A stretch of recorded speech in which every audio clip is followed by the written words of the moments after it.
এটা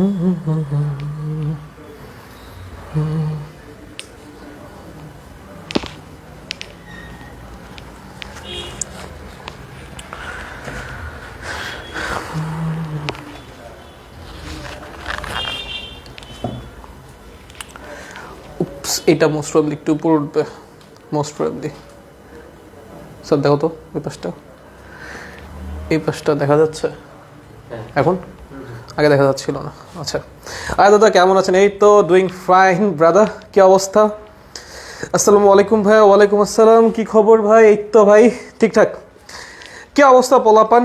কনক্লুশনের পোলাপান কি অবস্থা? পরীক্ষা চলে আসলো অলমোস্ট। আমাদের ক্লাস আজকে থেকে আবার শুরু হতে যাচ্ছে।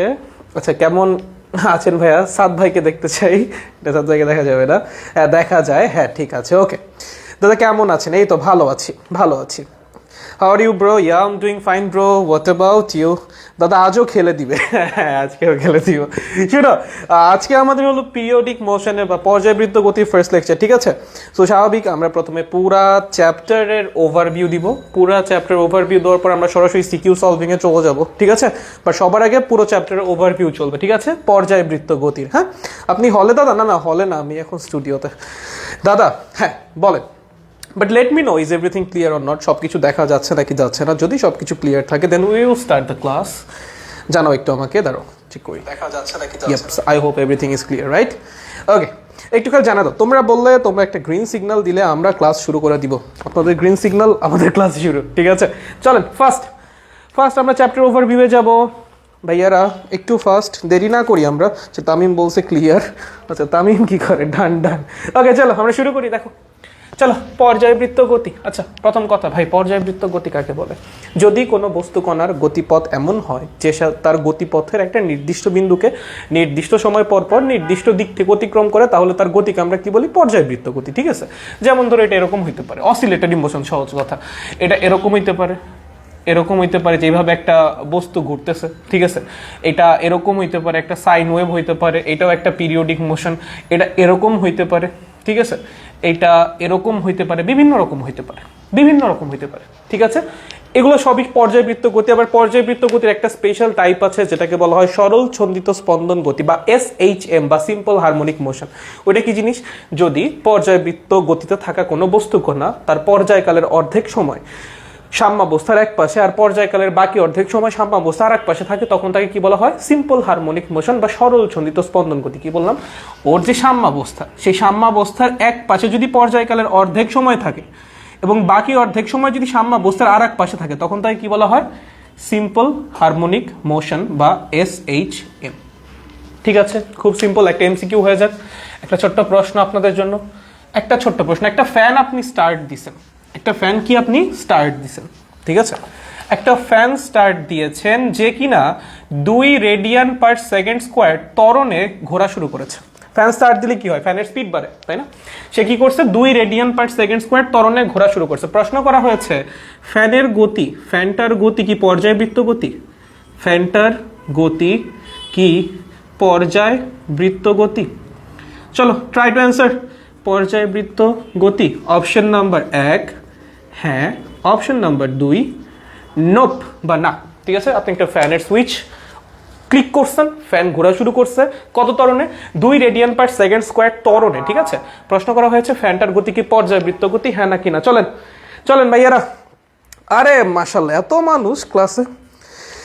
এই টি শার্টে সব ক্লাস হয়েছে। ওয়াও, জামা কাপড় নাই ভাই। ভাইয়া MCQ ক্লাস দিবেন? হ্যাঁ দিবই তো ভাইয়া, তুমি রুটিনটা দেখো ভাইয়া। আমরা তো প্রথমেই বলেছি সিকিউ আর MCQ দুইটার জন্যই ক্লাস হবে। প্রথমে সিকিউ এর ক্লাস হচ্ছে, তারপর MCQ এর ক্লাস, ঠিক আছে?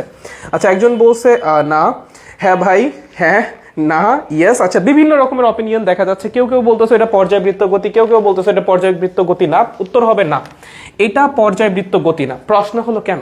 ভাই এখানেও তো একটা গতিপথটা এমন যে গতিপথের একটা নির্দিষ্ট বিন্দুকে নির্দিষ্ট দিক থেকে অতিক্রম করতেছে, ঠিক আছে? কিন্তু নির্দিষ্ট সময় পর করতেছে না। দেখো প্রথমবার যখন ঘুরলো তখন যে বেগ হবে ω1, পরের বার যখন ঘুরবে তখনকার বেগ কি হবে? তার চেয়ে বেশি হবে না? তার মানে প্রথমবার এই একটা নির্দিষ্ট বিন্দুকে নির্দিষ্ট দিক থেকে এসে অতিক্রম করতে যে সময় লাগবে, পরের বার কি লাগবে? তার চেয়ে কম সময় লাগবে, তারপরের বার আরো কম সময় লাগবে। কেন? কারণ ওর মধ্যে ত্বরণ আছে, ওর বেগ ক্রমাগত বাড়তেছে। সো পর্যায়বৃত্ত গতি তখনই হওয়া সম্ভব যখন কি পুরা সাইকেল শেষ করতে একটা নির্দিষ্ট সময় লাগতেছে। যেমন ধরো এইটা একটা পর্যায়বৃত্ত গতির ছবি, কিন্তু এইটা কোনো পর্যায়বৃত্ত গতির ছবি না। ঠিক আছে, এখানে এই কাহিনীটাই হচ্ছে, বেগ বাড়তেছে তখন পর্যায়গুলো কমপ্লিট করতে বা ঘুরে আসতে কি হচ্ছে, কম সময় লাগতেছে। ঠিক আছে, যদি এখানে ত্বরণ না থেকে বলতো যে 2 রেডিয়ান পার সেকেন্ড ত্বরণ বেগে ঘুরতেছে, তাহলে এটা কি হতো, পর্যায়বৃত্ত গতি হতো। ঠিক আছে, সো পর্যায়বৃত্ত গতিতে ঘোরার জন্য অবশ্যই একটা কনস্ট্যান্ট স্পিডে ঘোরা লাগবে, অথবা প্রত্যেকটা পর্যায় শেষ করতে একটা ফিক্সড টাইম থাকা লাগবে বা একটা ফিক্সড টাইম লাগা লাগবে। যদি ডিফারেন্ট টাইম লাগে পর্যায় কমপ্লিট করতে, তাহলে অবশ্যই এটা পর্যায়বৃত্ত গতি না। So careful. ঠিক আছে, ত্বরণ থাকলে কিন্তু পর্যায়বৃত্ত গতি হবে না। কেন? কারণ পর্যায় কমপ্লিট করতে গ্র্যাজুয়ালি সময় কি লাগতেছে, কম লাগতেছে। সো এটা পর্যায়বৃত্ত গতি না, এগুলো যেন ভুল না হয়, এসব ভুল করা যাবে না। ঠিক আছে, বেগের পরিবর্তন, গুড। ঠিক আছে, এখন বলো পর্যায়বৃত্ত গতির যে special type simple harmonic motion, সেটা নিয়ে আমাদের পড়াশোনা। যে সিম্পল হারমোনিক মোশনে একটা বস্তু কণা দুলতে থাকে, কি বললাম, একটা বস্তু কণা যদি সিম্পল হারমোনিক মোশনে দুলতে থাকে, তার সমীকরণ কি, সেই কণার সমীকরণ কি হয়, A sine omega T plus minus del. লেখো, এটা লেখো, x is equals to A sine omega T plus minus del. X কি? এক্স হলো সাম্যাবস্থান থেকে কণার সরণ, প্রত্যেকটা পয়েন্ট লিখেন। এক্স কি? সাম্যাবস্থান থেকে কণার সরণ। ঠিক আছে, সিম্পল হারমোনিক মোশনের ক্ষেত্রে কণার সরণ অলওয়েজ সাম্যাবস্থান থেকে হিসাব করা লাগবে। কই থেকে হিসাব করা লাগবে? সিম্পল হারমোনিক মোশনের ক্ষেত্রে বা পর্যায়বৃত্ত গতির ক্ষেত্রে কণার সরণ কই থেকে হিসাব করা লাগবে? অলওয়েজ সাম্যাবস্থান থেকেই হিসাব করা লাগবে, অন্য কোনো জায়গা থেকে না। ঠিক আছে, এ কি? এ হলো আমাদের বিস্তার, এর তো জানি। এ কি? বিস্তার। ওমেগা কি? ওমেগা হলো কৌণিক কম্পাঙ্ক। কি? কৌণিক কম্পাঙ্ক বা কৌণিক বেগ, যেটা বলতে তোমার ভালো লাগে। ঠিক আছে, ডেল কি? ডেলের নাম হলো আদি দশা। ডেলের নাম কি? আদি দশা। এটা 3টা অপশনস আছে, এটা পজিটিভ হতে পারে, এটা 0 হতে পারে, এটা নেগেটিভ হতে পারে। কি বললাম? আদি দশা পজিটিভ হতে পারে, আদি দশা 0 হতে পারে, অথবা আদি দশা নেগেটিভ হতে পারে। প্রথম প্রশ্ন, যে আদি দশা কি জিনিস, রাইট? যে আদি দশা কি জিনিস ভাই? দেখো ভাই, তুমি t is equals to 0 second বলতে কি বুঝো? তুমি বলতে পারো যে ভাই আদি অবস্থা, t is equals to 0 second মানে ভাই আদি অবস্থা বা যাত্রা শুরুর অবস্থা। না, এইটা না।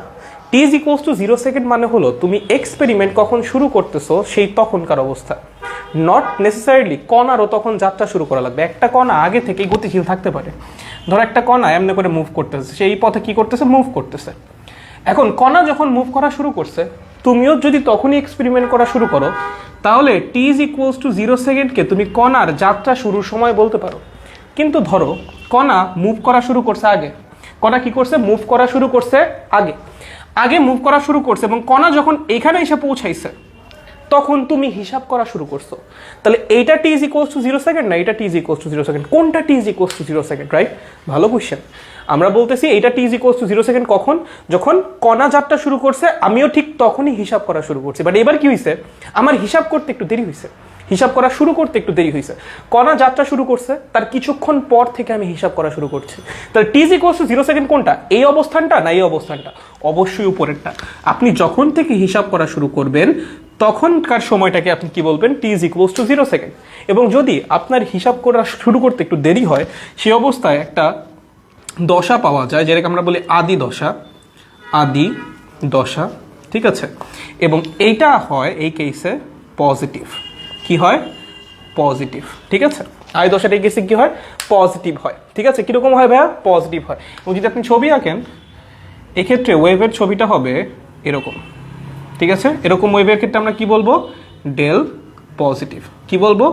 Del positive. ঠিক আছে, আমি খুব একটা থিওরিতে যাচ্ছি না, এটা থিওরিতে প্রমাণ করা খুব কঠিন কিছু না, খুব ইজিলি প্রমাণ করা যায়। লাইক তুমি যদি এইভাবে চিন্তা করো, যেমন ধরেন আপনার কণা এইভাবে ঘুরতেছে, কিভাবে ঘুরতেছে, এইভাবে ঘুরতেছে, এই হলো তার সাম্যাবস্থান। এটা কি তার সাম্যাবস্থান? কণা যখন এখানে আছে, ঠিক আছে, তখন সে কি এই সাম্যাবস্থার সাথে একটা অ্যাঙ্গেল ক্রিয়েট করে আছে। ধরেন এটা আপনার t is equals to 0 second. হিসাবে আপনার যদি t = 0 সেকেন্ড যদি আপনি সাম্যাবস্থান থেকে শুরু করতেন, লাইক কণা যখন সাম্যাবস্থায় ছিল তখন থেকে যদি আপনিও হিসাব করা শুরু করতেন, তাহলে t = 0 সেকেন্ডকে আপনি কি বলতে পারতেন? যাত্রা শুরুর সময়, রাইট? বাট আপনি শুরু হিসাব করা শুরু করছেন একটু পরে। সো কণা অলরেডি কিছুটা অ্যাঙ্গেল কাভার করে ফেলছে, কণার অলরেডি কিছুটা কৌণিক সরণ হয়েছে। এই যে আপনার হিসাব ডিলে করার কারণে, আপনার হিসাব শুরু করতে দেরি করার কারণে শুরুতেই কণার যে কৌণিক সরণটা হয়ে থাকে এটাকে কি বলা হয়? আদি দশা। আবারও বলতেছি, আপনার হিসাব শুরু করার দেরি করার কারণে, আপনার হিসাব শুরু দেরি হওয়ার কারণে কণার শুরুতেই সাম্যাবস্থান থেকে যে কৌণিক সরণটা হয়ে থাকে বা অ্যাঙ্গুলার ডিসপ্লেসমেন্টটা হয়ে থাকে সেটাকে আমরা কি বলবো? ইনিশিয়াল ফেজ অ্যাঙ্গেল অথবা আদি দশা। ঠিক আছে, এই কেস আদি দশাটা কি পজিটিভ? কেন? কারণ অ্যাঙ্গেলটা অ্যান্টি ক্লকওয়াইজ। অ্যাঙ্গেলটা কি? Anti clockwise. এটা ছবি কেমন হবে? t = 0 সেকেন্ড, চলো টাইম ভার্সেসে গ্রাফ আঁকো। t = 0 সেকেন্ডে কণার সরণ কতখানি? এতখানি। তাহলে t = 0 সেকেন্ডে সরণ এতখানি, তারপর কণা এমনে যাবে, এমনে যাবে, এমনে যাবে। ঠিক আছে, এটা হবে গ্রাফ। বুঝতে পারছো? নেগেটিভ কখন হইতে পারে ভাইয়া? নেগেটিভ হবে এরকম কেসে, ধরো এইটা t = 0 সেকেন্ড, এটা কি? t = 0 second. তাহলে কণা যে অ্যাঙ্গেলটা ক্রিয়েট করে আছে t = 0 সেকেন্ডে, সেই অ্যাঙ্গেলটা কি?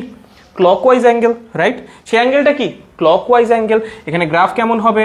গ্রাফ হবে এখান থেকে শুরু হবে, এমনি করে উঠবে নামবে, উঠবে নামবে। ঠিক আছে, এটার সমীকরণ কি হবে? x = a sin ωt plus del, positive আই দশা। এটার সমীকরণ কি হবে?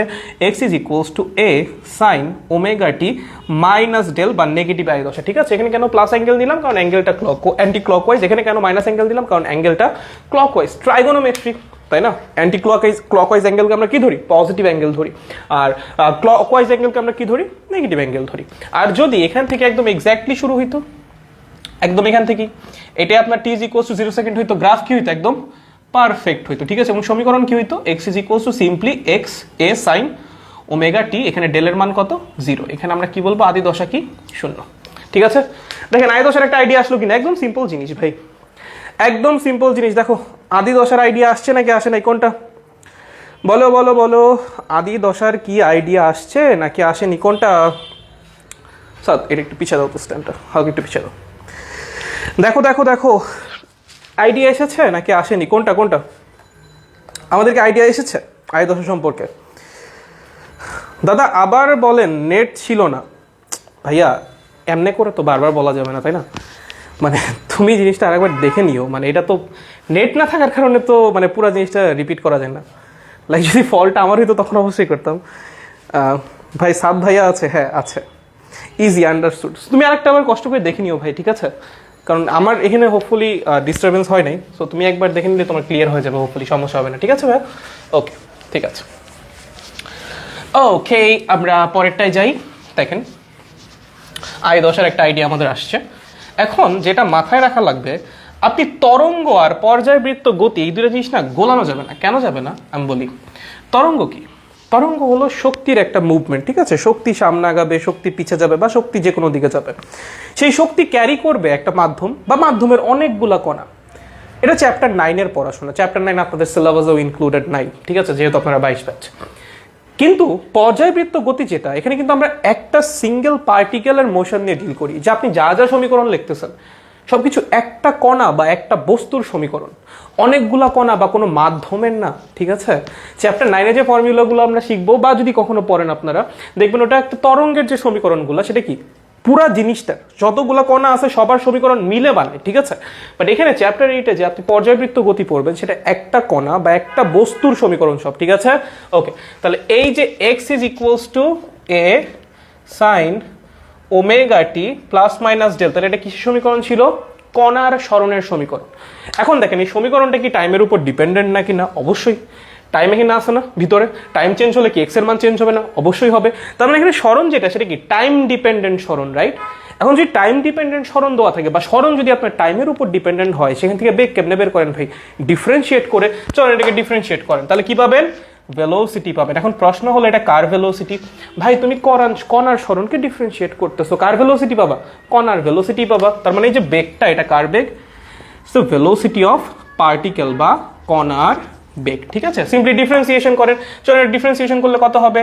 ওমেগা এ কজ হবে, সরি ওমেগা এ কজ ওমেগা টি প্লাস মাইনাস ডেল। একটু সুন্দরভাবে লিখলে ওমেগা √, এ স্কোয়ার্ড মাইনাস এক্স স্কোয়ার্ড। এই হলো কণার বেগের সমীকরণ। ঠিক আছে, দেখো বেগের মধ্যেও টাইম আছে, বেগের মধ্যেও কি আছে, টাইম আছে। তার মানে বেগটাও কি টাইম ডিপেন্ডেন্ট, কনস্ট্যান্ট কিছু না।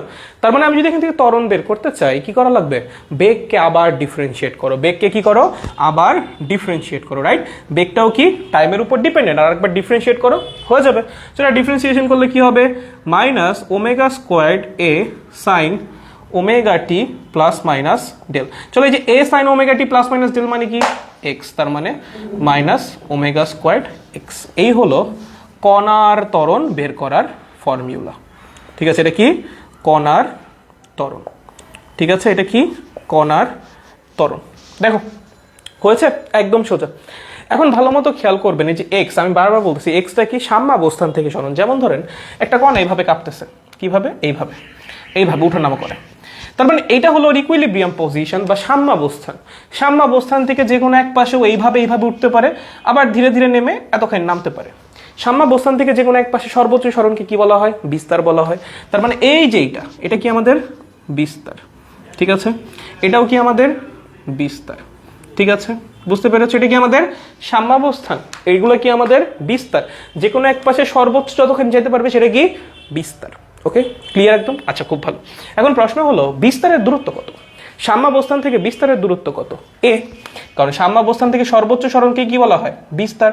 তার মানে সাম্যাবস্থান থেকে বিস্তারের দূরত্ব কত, এ। সাম্যাবস্থান থেকে সাম্যাবস্থানের দূরত্ব কত, ভাই আমার থেকে আমার দূরত্ব কত, 0 মিটার। তাহলে সাম্যাবস্থান থেকে সাম্যাবস্থানের দূরত্ব কত, 0 মিটার, রাইট। বুঝি। এখন আমি তোমাকে বললাম সাম্যাবস্থানে বেগ বের করো আর বিস্তারে কি করো, বেগ বের করো। দুইটা জায়গায় তোমাকে বেগ বের করতে বলা হয়েছে। তাহলে চলো আমরা প্রথমে সাম্যাবস্থানে বেগ বের করবো। কোথায় বের করবো, সাম্যাবস্থানে। চলো সাম্যাবস্থানে বেগ কত হবে, দেখি এক্স এর মান কত, 0। এক্স এর মান 0 বসাও, কত আসবে, ওমেগা এ। ঠিক আছে, চলো বিস্তারে বেগ বের করো, এক্স এর মান কত বসাবা, বিস্তারে এক্স কত, এ। তাহলে বসাই দাও এক্স এর মান এ, বেগ কত আসবে, 0। এইটাই বেগের ম্যাক্সিমাম ভ্যালু যেটা আসতেছে সাম্যাবস্থায়, আর এইটাই বেগের মিনিমাম ভ্যালু যেটা আসতেছে বিস্তারে। ক্লিয়ার। বেগের ম্যাক্সিমাম ভ্যালু কোথায় পাওয়া যাবে, সাম্যাবস্থায়। বেগের মিনিমাম ভ্যালু কোথায় পাওয়া যাবে, বিস্তারে। ঠিক আছে, এই গ্রাফটা মনে রাখো, তাইলেই হবে। এখন আসে ত্বরণ। আবারও তোমাকে বললাম দুইটা পজিশনে ত্বরণ বের করো, একটা সাম্যাবস্থা, একটা বিস্তার। চলো যখন সাম্যাবস্থায় বের করবা তখন এক্স এর মান কত বসাবা, 0। তাহলে ত্বরণ কত আসবে, আমার ত্বরণ আসবে 0। যখন বিস্তারে বের করবা এক্স এর মান কত বসাবা, এ, তখন ত্বরণ আসবে মাইনাস ওমেগা স্কোয়ার্ড এ। ঠিক আছে, এখানে মাইনাসটা বেসিক্যালি ডিরেকশন বোঝায়, ম্যাগনিটিউডের সাথে এটার কোনো সম্পর্ক নাই। সো খেয়াল করে দেখবা, এইটা হলো আমার মিনিমাম ত্বরণ যেটা আসতেছে কোথায়, সাম্যাবস্থায়। এটা কি আমার ম্যাক্সিমাম ত্বরণ যেটা আসতেছে কোথায়, বিস্তারে। কারণ বেগ ম্যাক্সিমাম হচ্ছে সাম্যাবস্থায়, ত্বরণ ম্যাক্সিমাম হচ্ছে বিস্তারে। বেগ মিনিমাম হচ্ছে বিস্তারে, বেগ ম্যাক্সিমাম ত্বরণ মিনিমাম হচ্ছে সাম্যাবস্থায়, আর ত্বরণ ম্যাক্সিমাম হচ্ছে কোথায়, বিস্তারে। বেগ ম্যাক্সিমাম হচ্ছে সাম্যাবস্থায়, বেগ মিনিমাম হচ্ছে বিস্তারে। খুবই সিম্পল। দেখেন এগুলো ক্লিয়ার কিনা, কেমনে করে বস্তুর ত্বরণ বেগ টেক বের করে, দেখেন ক্লিয়ার নাকি ক্লিয়ার না, বা ম্যাক্সিমাম জিনিসপত্র কেমনে বের করে, মিনিমাম কেমনে বের করে, দেখেন। প্রমিত দাদা ডান। ওকে, নাইস। শর্ট সিলেবাসের কারণে আসলে মজা পেতে কষ্ট হয়। ইয়া, দ্যাটস দ্য থিং। এই শর্ট সিলেবাস জিনিসটা is a very very very bad thing. ঠিক আছে, স্পেশালি সেকেন্ড পেপার পড়ে তো খুব প্যারা হয় ভাই। ফার্স্ট পেপার যেমন তেমন, সেকেন্ড পেপারটা খুবই জঘন্য। ঠিক আছে ভাই, এই চ্যাপ্টারের সিকিউ অনেক কঠিন লাগে। চ্যাপ্টার 8 কঠিন লাগে, পর্যায়বৃত্ত গতি কঠিন ভাই। তোমাকে তো মালিশ করা লাগবে। আচ্ছা, যাই হোক, ক্লিয়ার ভাইয়া। ওকে জি ভাইয়া, ক্লিয়ার। ভাইয়া আগে মাইনাস আসে না ত্বরণের আগে? মাইনাস তো দিছি ভাই, এই যে মাইনাস তো সব জায়গায় দিছি ভাই, দিছি তো। শর্ট সিলেবাস তো কমপ্লিটই হয় নাই। মাইনাস দিয়েছি তো, তুমি খেয়াল করতেছো না মোস্ট। এই যে মাইনাস, এই যে মাইনাস, মানে 0-র আগে তো মাইনাস দেওয়ার কোনো মান নেই। -0 আবার কি জিনিস। ঠিক আছে, চলেন শর্ট সিলেবাস হয়ে যাবে কমপ্লিট। চিল চিল চিল, হয়েছে এটা ক্লিয়ার একদম। চলেন সামনে আগানো যাক। আচ্ছা, এখন একটা প্রশ্ন মাঝে মাঝে আপনাকে করবে, আপনাকে বলবে আদি সরণ এত, আদি দশা কত। কি বললাম, একটা প্রশ্ন খুব করে, কি বলবে, আদি সরণ এত, আদি দশা কত। এই কোয়েশ্চেনটা আমি একটু দেখাই দিই, এটা আমি পাই নাই টেস্ট পেপারে, দ্যাটস ওয়াই একটু আলাদা করে দেখাই দিই। তোমাকে এরকম দিবে, x = 50 sin 200t + π/4 সাপোজ। ঠিক আছে, তোমাকে বলছে কণার আদি সরণ, আদি সরণ 0.2 মিটার, এখানে ডেল দাও, কি দাও, ডেল দাও, ঠিক আছে। প্রশ্ন করবে আদি দশা কত, কি প্রশ্ন করছে, আদি দশা কত, ঠিক আছে, এই হলো প্রশ্ন। ওকে, আর এটা কি আছে, এটা আছে সেন্টিমিটার, এটা কিসে আছে, সেন্টিমিটার আছে। দেখো প্রশ্ন দেখো, বলছে এক্স এর যে সমীকরণটা সেটা এত এবং ভ্যালুটা দিয়ে দিছে কোন এককে, সেন্টিমিটারে। হ্যাঁ, প্রশ্ন করেছে যদি আদি সরণ 0.2 মিটার হয় বা 20 সেন্টিমিটার হয় তাহলে আদি দশা কত।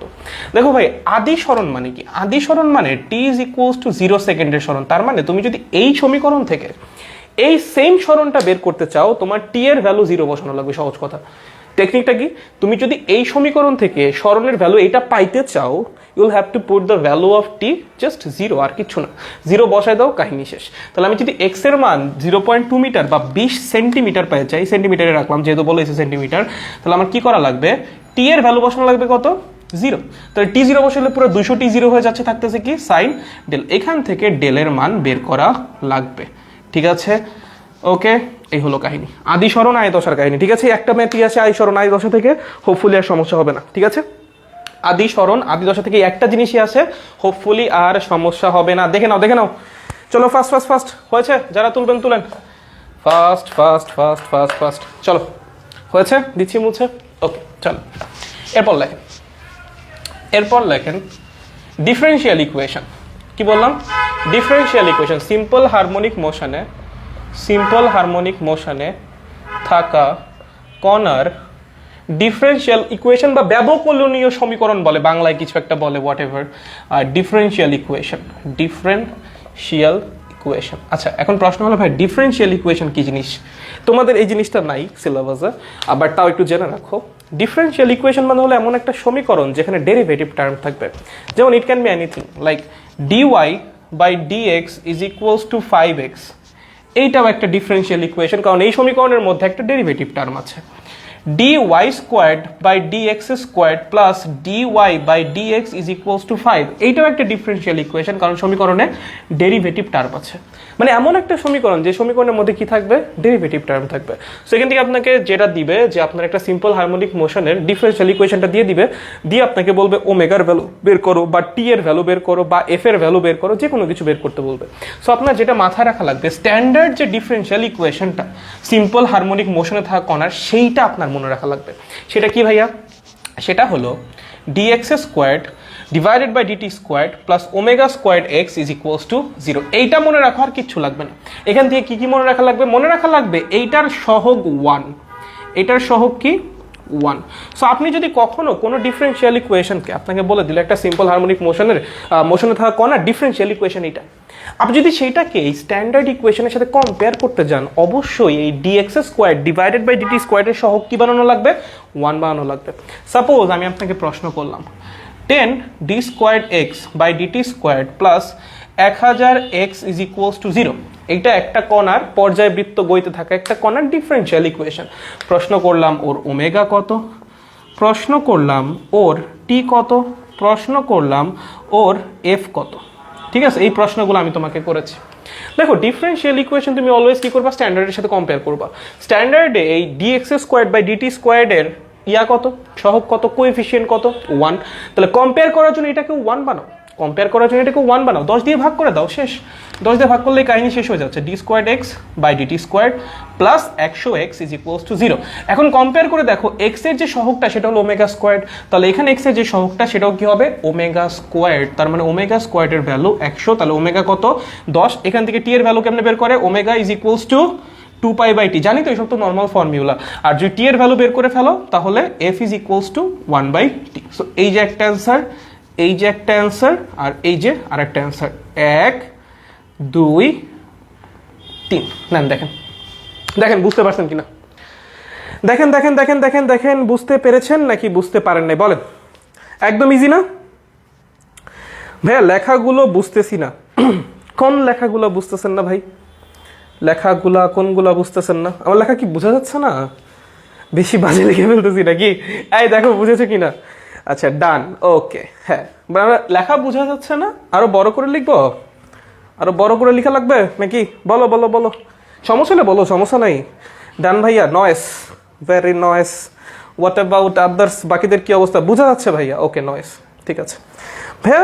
সাপ্লিমেন্টের 13 নম্বর সিকিউটা একটু করিয়ে দিয়েন। ওকে, আজকে না, কালকে তাহলে, কারণ আজকের জন্য তো সিলেক্ট করা হয়ে গেছে, কালকে করাই দেওয়া লাগবে তাহলে, ঠিক আছে? ওকে, ঠিক আছে, সামনে গেছি তাহলে, হয়ে গেছে এইটুকু। ওকে, এবার আমাদের যেটা শিখা লাগবে সেটা হলো এনার্জির ব্যাপারটা শিখা লাগবে। কি শিখা লাগবে? এনার্জির, ঠিক আছে, যে এনার্জি কেমনে বের করে। চলো এনার্জির ব্যাপারটা একটু শিখে ফেলি চট করে। দেখো, যে কোনো অবস্থায় যদি তোমাকে গতি শক্তি বের করতে বলে বা বিভব শক্তি বের করতে বলে, ফর্মুলা হবে হাফ কে এক্স স্কোয়ার। যে কোনো অবস্থায় যদি কি বের করতে বলে, বিভব শক্তি বের করতে বলে, ফর্মুলা কি হবে? হাফ কে এক্স স্কোয়ার, ঠিক আছে?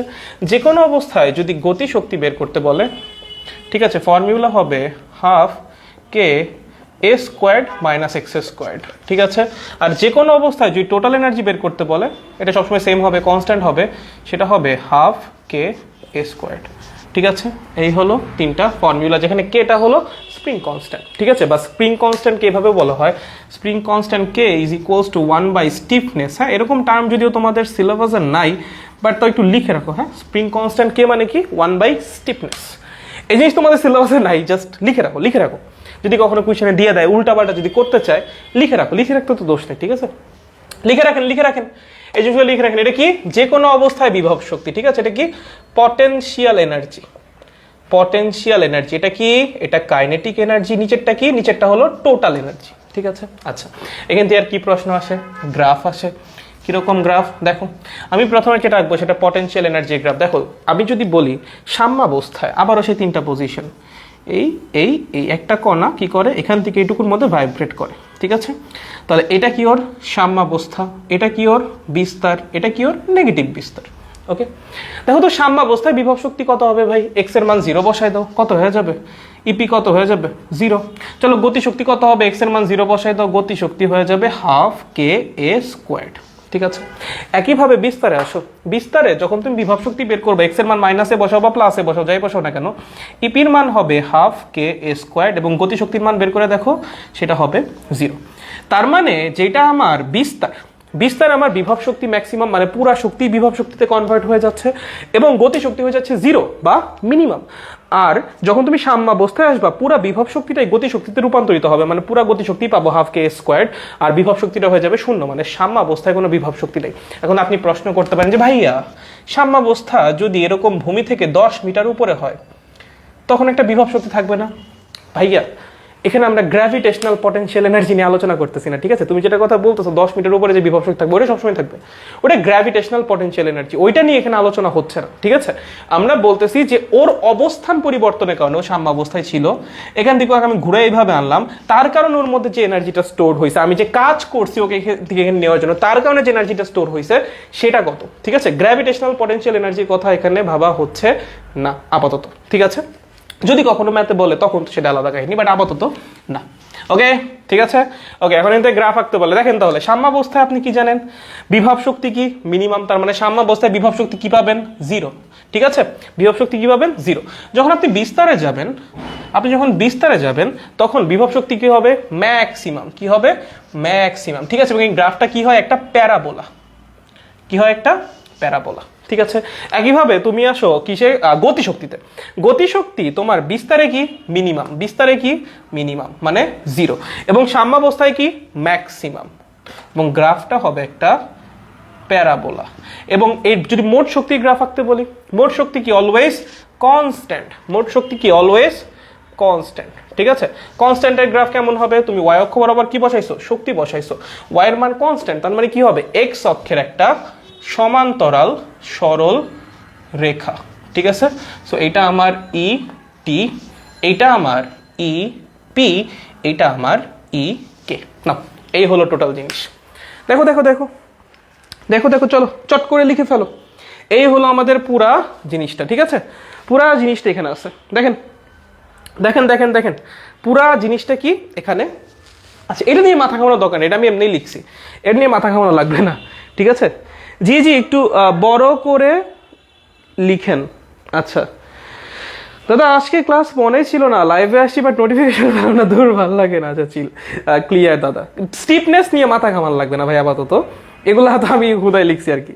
চিল চিল চিল থাকো, স্টিফনেস নিয়ে মাথা খামার লাগবে না, স্টিফনেস নাই তোমাদের। ডান ভাইয়া, ওকে নাইস। বাকিদের কি অবস্থা?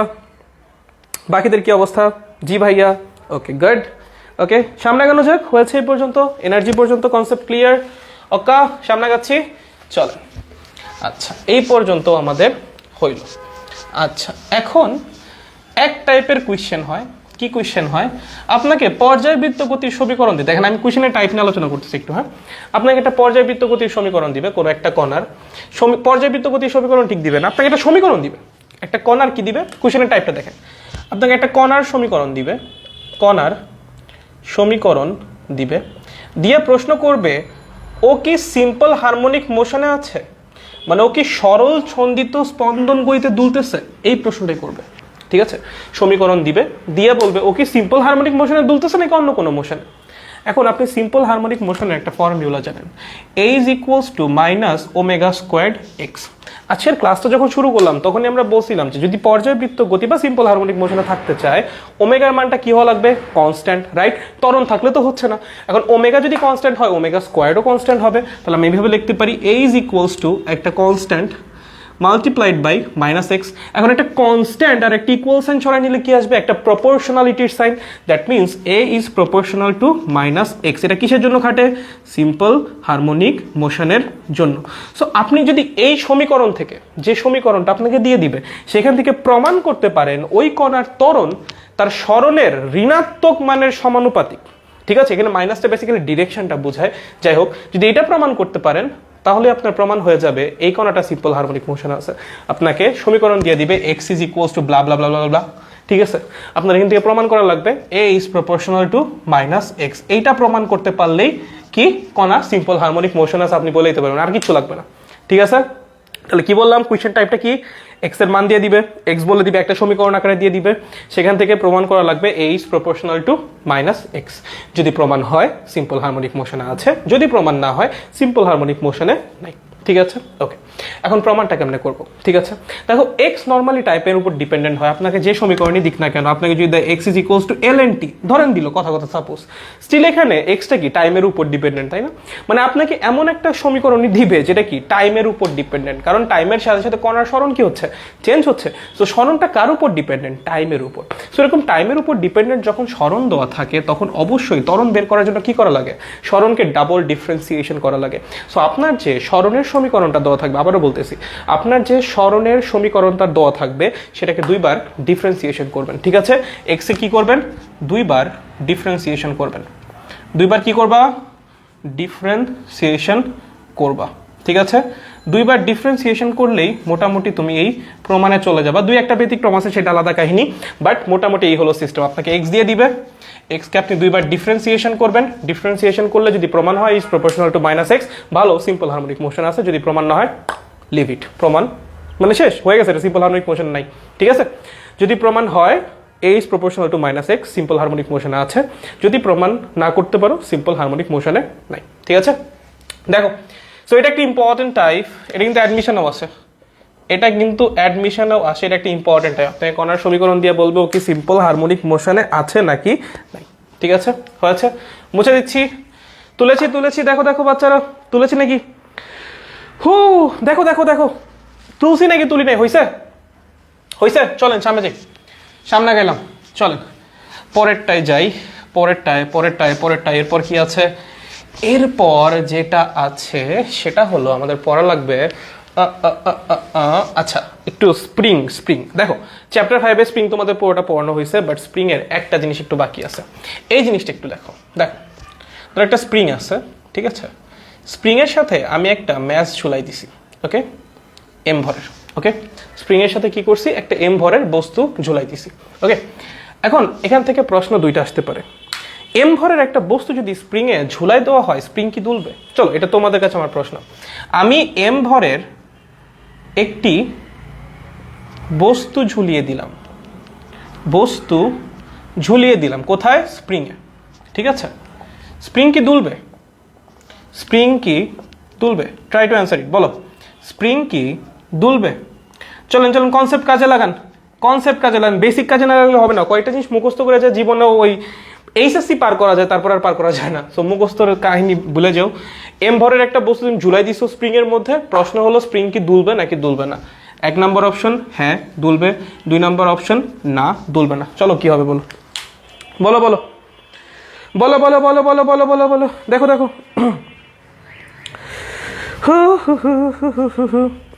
আচ্ছা দেখো দেখো দেখো, এই দুলবে নাকি দুলবে না কি মনে হচ্ছে? স্প্রিং কি দুলবে? আমি একটা স্প্রিং এর মধ্যে একটা বস্তু ঝুলাই দিছি সিম্পলি, স্প্রিং কি দুলবে নাকি দুলবে না? কি হবে স্প্রিং এর? আমি যদি একটা বস্তু সিম্পলি ঝুলাই দিই স্প্রিং এর মধ্যে, তখন কি স্প্রিং দুলবে নাকি দুলবে না? এখান থেকেও প্রশ্ন আসে, আমি প্রশ্নে এখনো যাই নাই, বাট এই আইডিয়া যদি ক্লিয়ার না হয় ওই প্রশ্ন সলভ করতে পারবা না, তুমি আওলাই যাবা। তয়বুর রহমান বলছে 1 মানে দুলবে, ওকে নয়েস।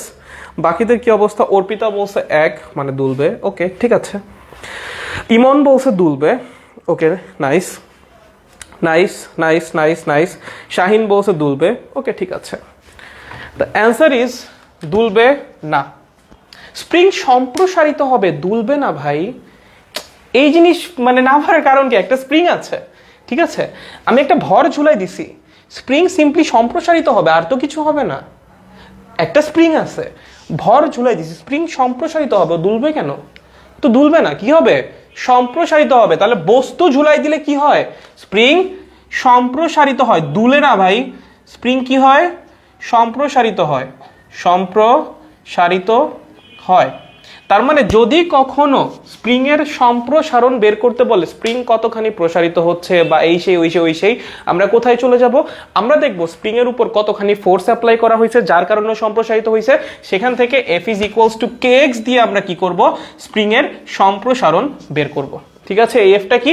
এই এফটা হলো এই যে এটার ওজন, এটার ওজন যেটা সেটাই হলো কি এফ। বুঝতে পারছো?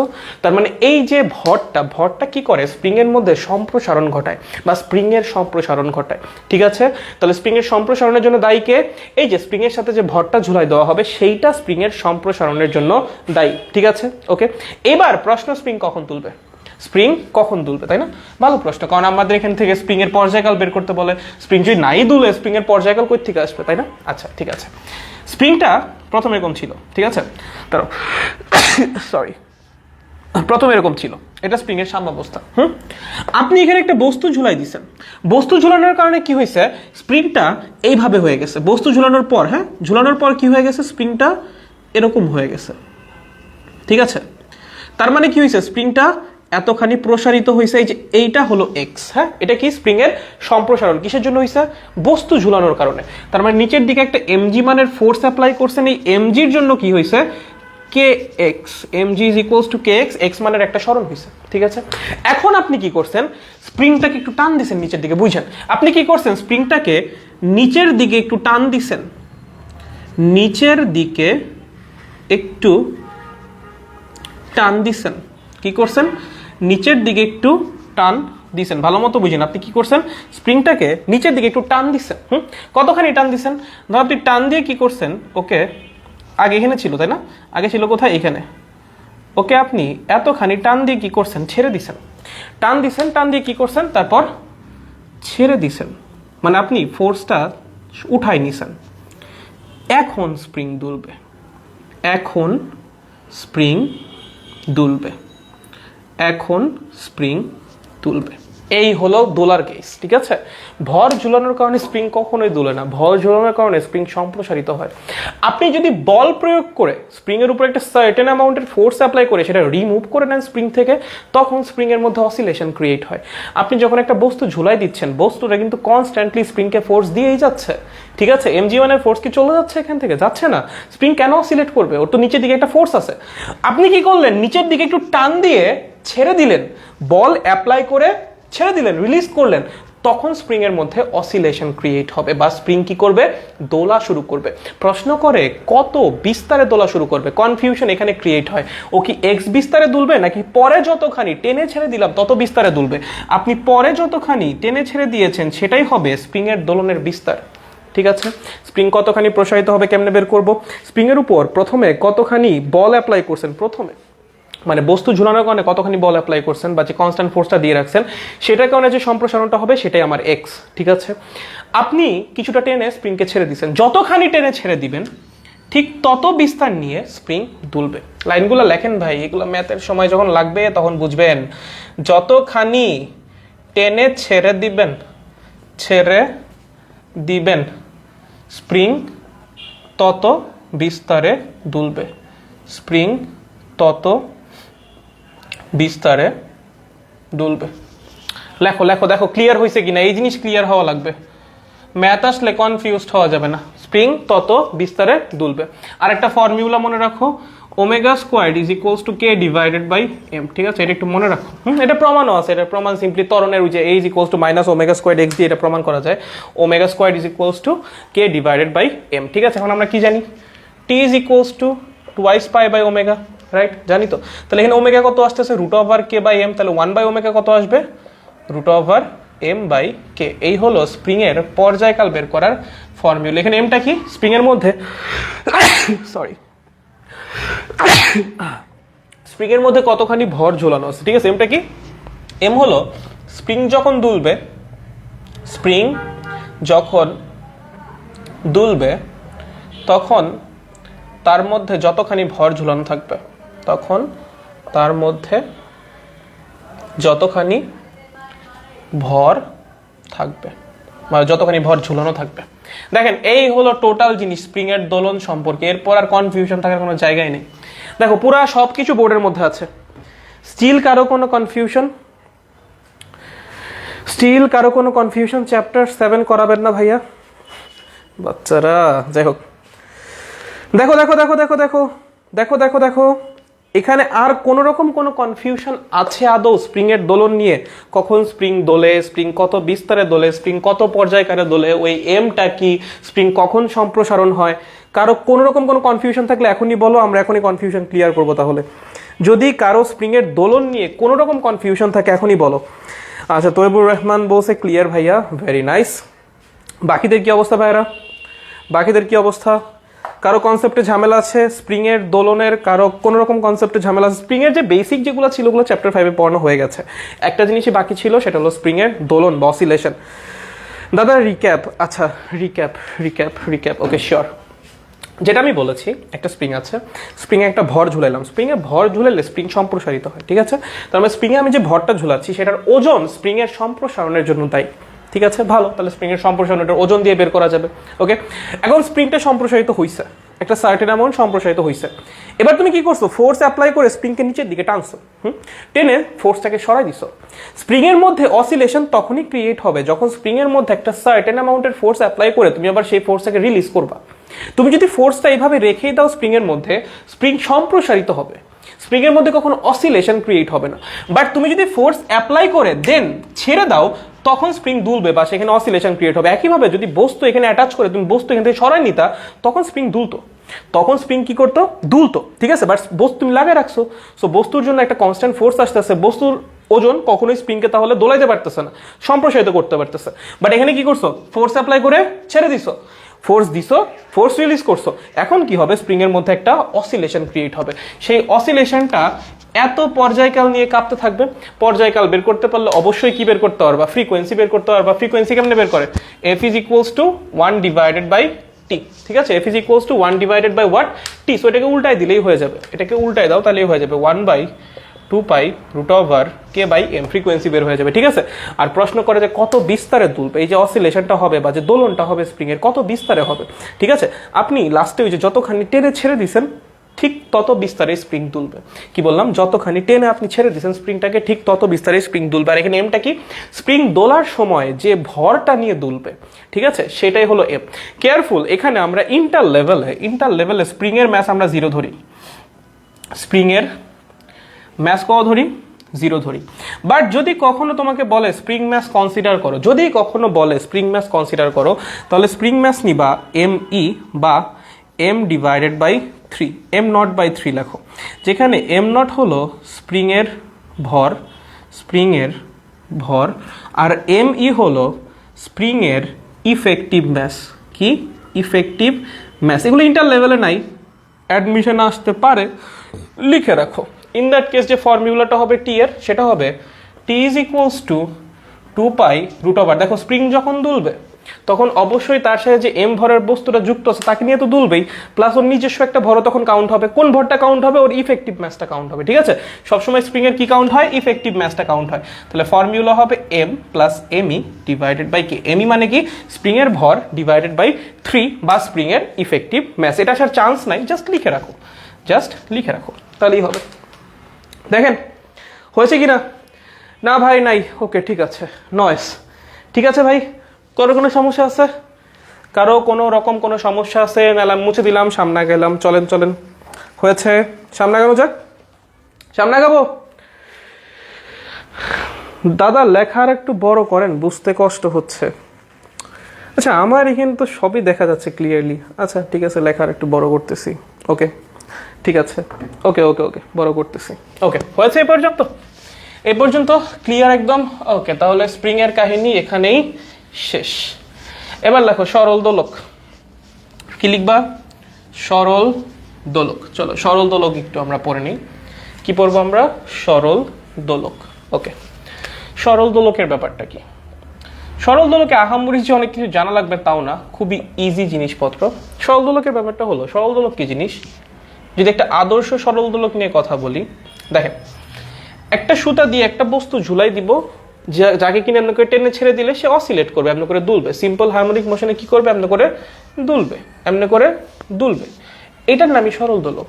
এটার নামে কি? সরল দোলক। মানে সিম্পলি যে দোলে, সরল দোলক। যে সিম্পলি দোলে, যে সিম্পল হারমোনিক মোশনে দোলে, তার নামে কি?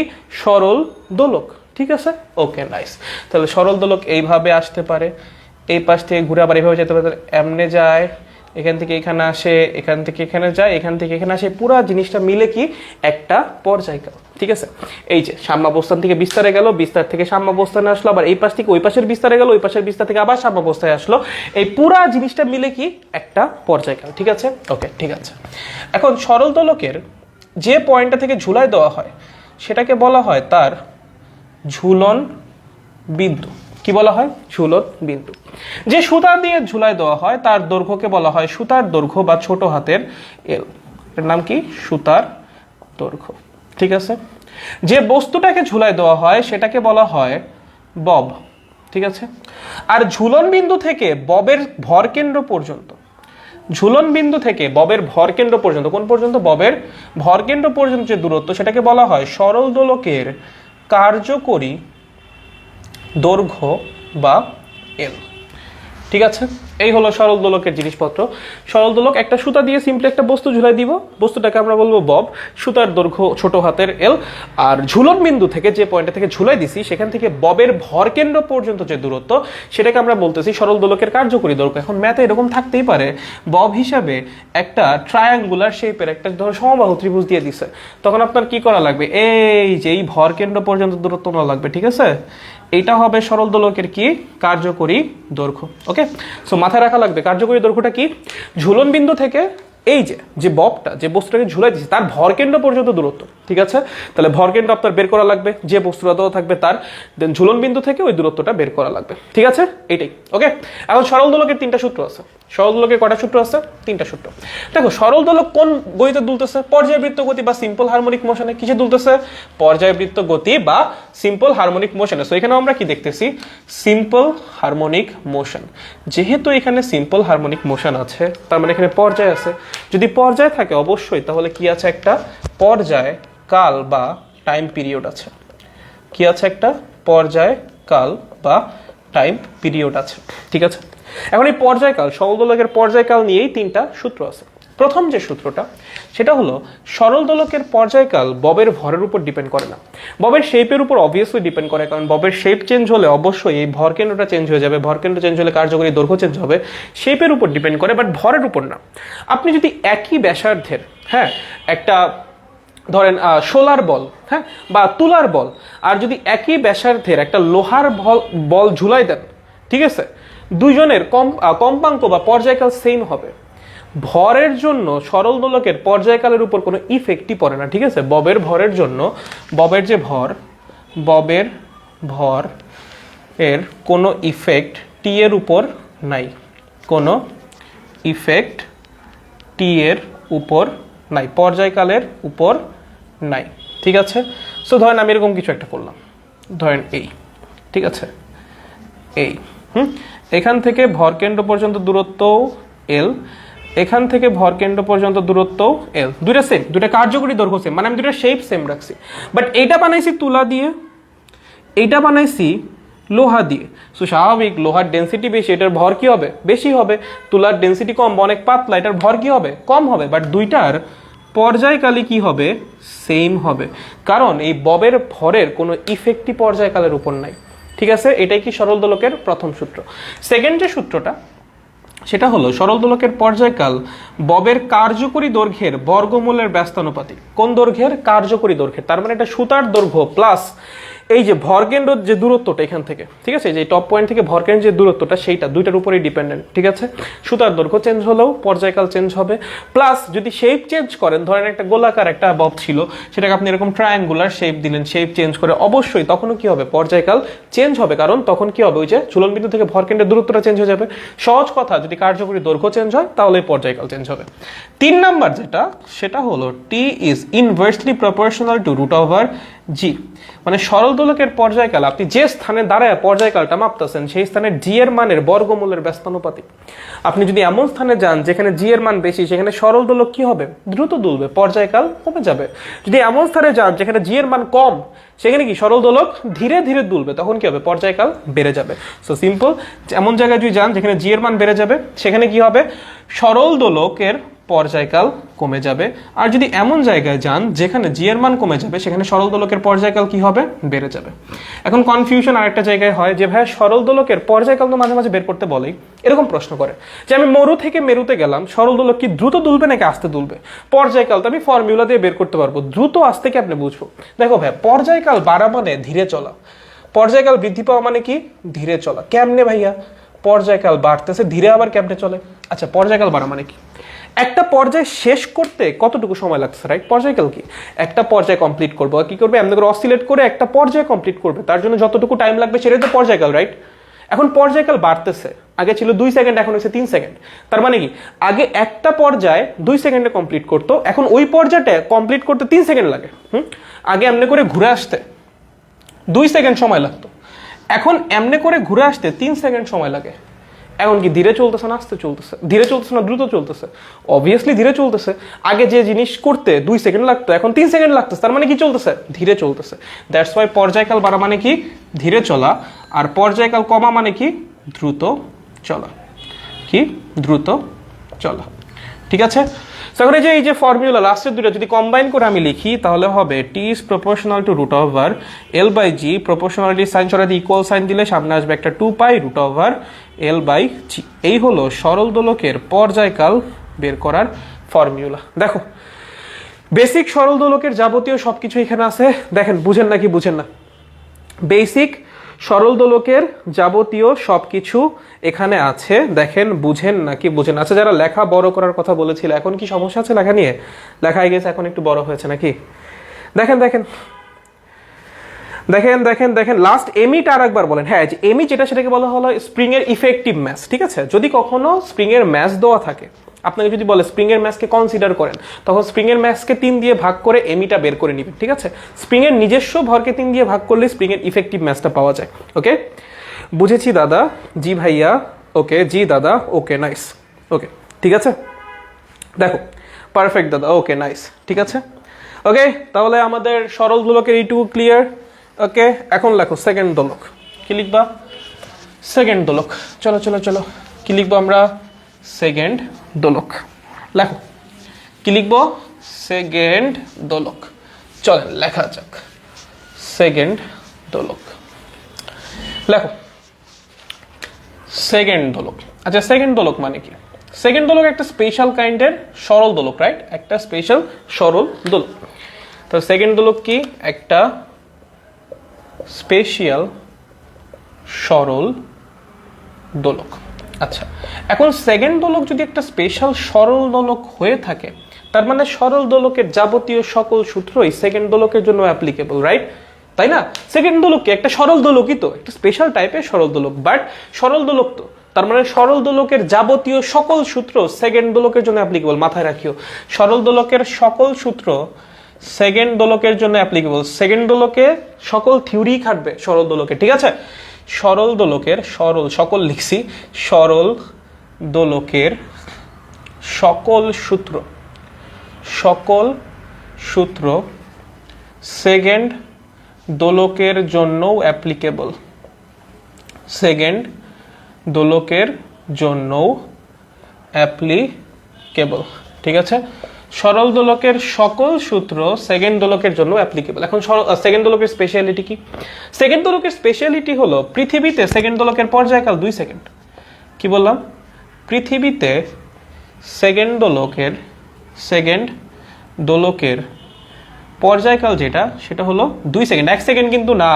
পৃথিবীতে সেকেন্ড দোলকের পর্যায়কাল কত? 2 সেকেন্ড। তুমি এইভাবে লিখতে পারো, পৃথিবীতে সেকেন্ড দোলক 1 সেকেন্ডে একটা টিক দেয়। কি বললাম? পৃথিবীতে সেকেন্ড দোলক কি করে? 1 সেকেন্ডে একটা টিক দেয়, ঠিক আছে? পার সেকেন্ডে কি করে? একটা করে টিক দেয়। এখন দেখো ব্যাপারটা হলো এরকম, খুবই সিম্পল, ভালো মতো বুঝো। একটা সরল দোলকের পর্যায় শেষ হওয়া মানে কি? ধরো সরল দোলকটা এখানে আছে, ঠিক আছে? ও এমনি করে এখানে যাবে, আবার এখান থেকে ঘুরে এখানে আসবে, ঠিক আছে? টোটাল মিললে আমরা কি বলবো? একটা পর্যায়, তাই না? এই পাশ থেকে ওই পাশে যাবে, আবার ওই পাশ থেকে ঘুরে এভাবে আসবে, এই পাশে আসবে, পুরোটা মিলে কি বলবো? একটা পর্যায়। এখন এই ঘোরার সময় তুমি কি করলা? দুই পাশে দুইটা ধাতব পাত রাখলা, ঠিক আছে? তার মানে ও যখন এই পাশ থেকে ওই পাশে যাবে, কি করবে? ধাতুতে হিট করবে। মেটালে হিট করলে কি হয়? সাউন্ড প্রডিউস হয়, যেটা শুনতে টিকের মতো। হ্যাঁ, আবার যখন ঘুরে আসলো, এসে কি করলো? আবার হিট করলো। হিট করলে কি করলো? আর একটা সাউন্ড প্রডিউস করলো। তার মানে পুরা পর্যায় কমপ্লিট করতে করতে সে কয়টা সাউন্ড প্রডিউস করছে? 2টা। তার মানে সেকেন্ড দোলকের পর্যায়কাল মানে হলো 2টা টিক দিতে প্রয়োজনীয় সময়, ঠিক আছে? আপনাকে মাঝে মাঝে বলবে পৃথিবীর বাইরে বিভিন্ন জায়গায় সেকেন্ড দোলকের পর্যায়কাল বের করতে, ঠিক আছে? তখন যে কনসেপ্টটা কাজে লাগানো লাগবে যে সেকেন্ড দোলকের পর্যায়কাল মানে হলো 2টা টিক দিতে প্রয়োজনীয় সময়। কি বললাম? সেকেন্ড দোলকের পর্যায়কাল মানে কি? 2টা টিক দিতে প্রয়োজনীয় সময়। এটা লিখে রাখো। সেকেন্ড দোলকের পর্যায়কাল মানে কি? 2টা টিক দিতে প্রয়োজনীয় সময়। টিক দিতে প্রয়োজনীয় সময়, ঠিক আছে? ওকে, পর্যায়কাল মানে কি? 2টা টিক দিতে প্রয়োজনীয় সময়। এটা সেকেন্ড দোলকের জন্য শুধুমাত্র, এটা কিন্তু সরল দোলকে খাটবে না। সেকেন্ড দোলকের এই কন্ডিশন কিন্তু আবার সরল দোলকে খাটবে না, কারণ সেকেন্ড দোলকের পর্যায়কাল পৃথিবীতে ফিক্সড। সেটা কত? 2 সেকেন্ড, ঠিক আছে? মাঝে মাঝে প্রশ্ন করে সেকেন্ড দোলকের কার্যকরী দৈর্ঘ্য কত? কেমনে বের করবা? পৃথিবীতে সেকেন্ড দোলকের পর্যায়কাল তুমি জানো 2π√L/g। পৃথিবীতে জি এর মান কত?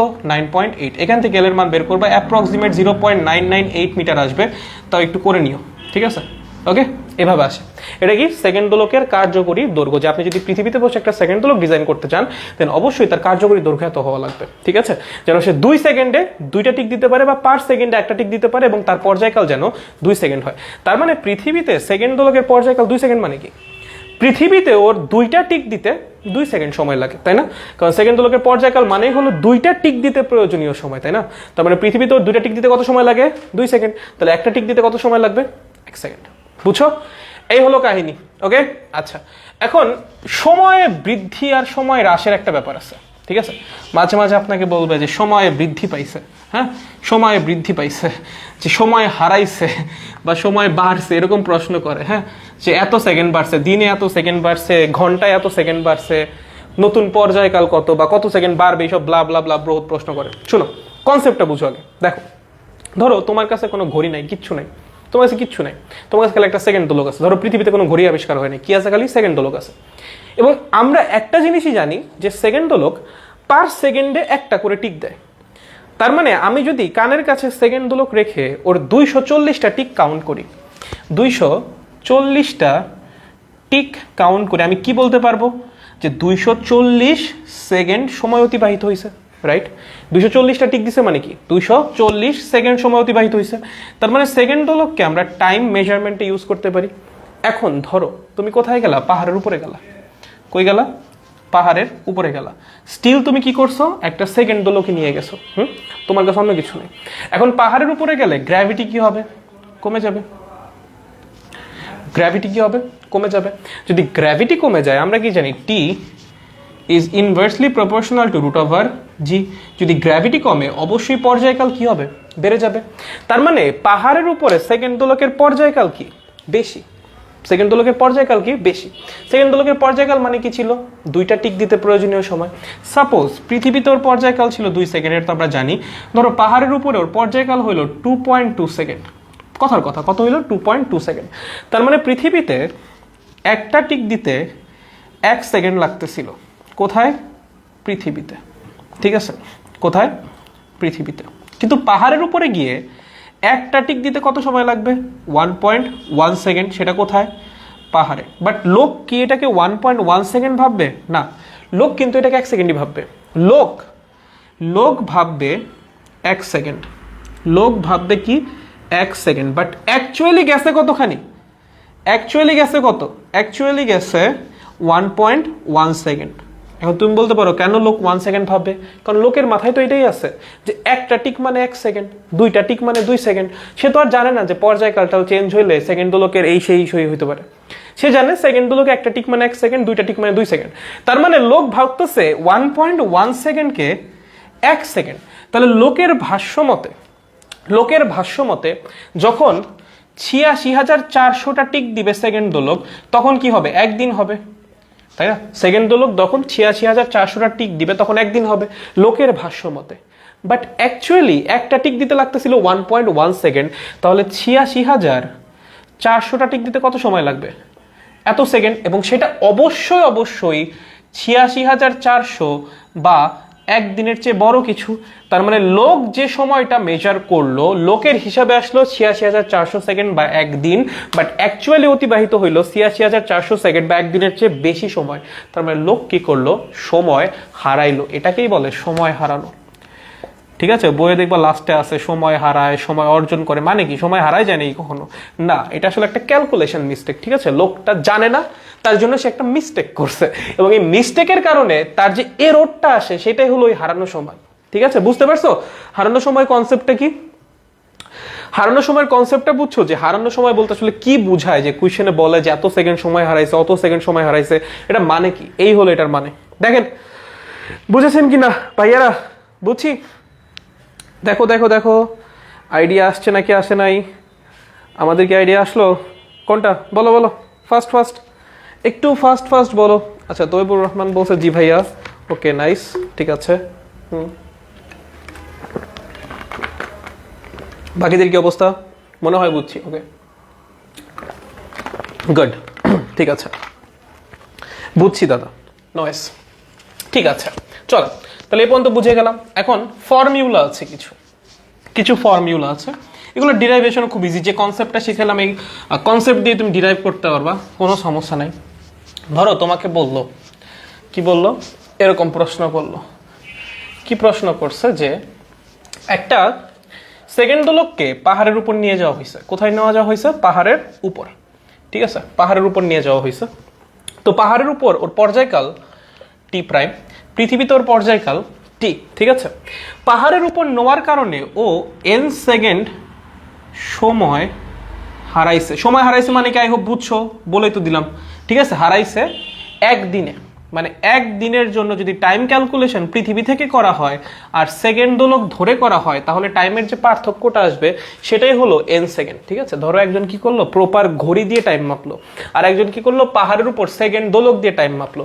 একজনের সময় আসবে 86,400 প্লাস এন, আর একজনের আসবে 86,400। দুটার যে পার্থক্য সেটাই হলো এই এন বা হারানো সময়। ঠিক আছে, একজন প্রপার ঘড়ি দিয়ে মাপছে আর একজন সেকেন্ড দোলক দিয়ে মাপছে। দুজনের মধ্যে পার্থক্যটা যে এররটা সেটাই হলো এন। ঠিক আছে, বা হারানো সময়। ওকে, তাহলে এখানে ফর্মুলা হবে T prime is equals to 2t, T prime is equals to 2t divided by 86,400 minus N.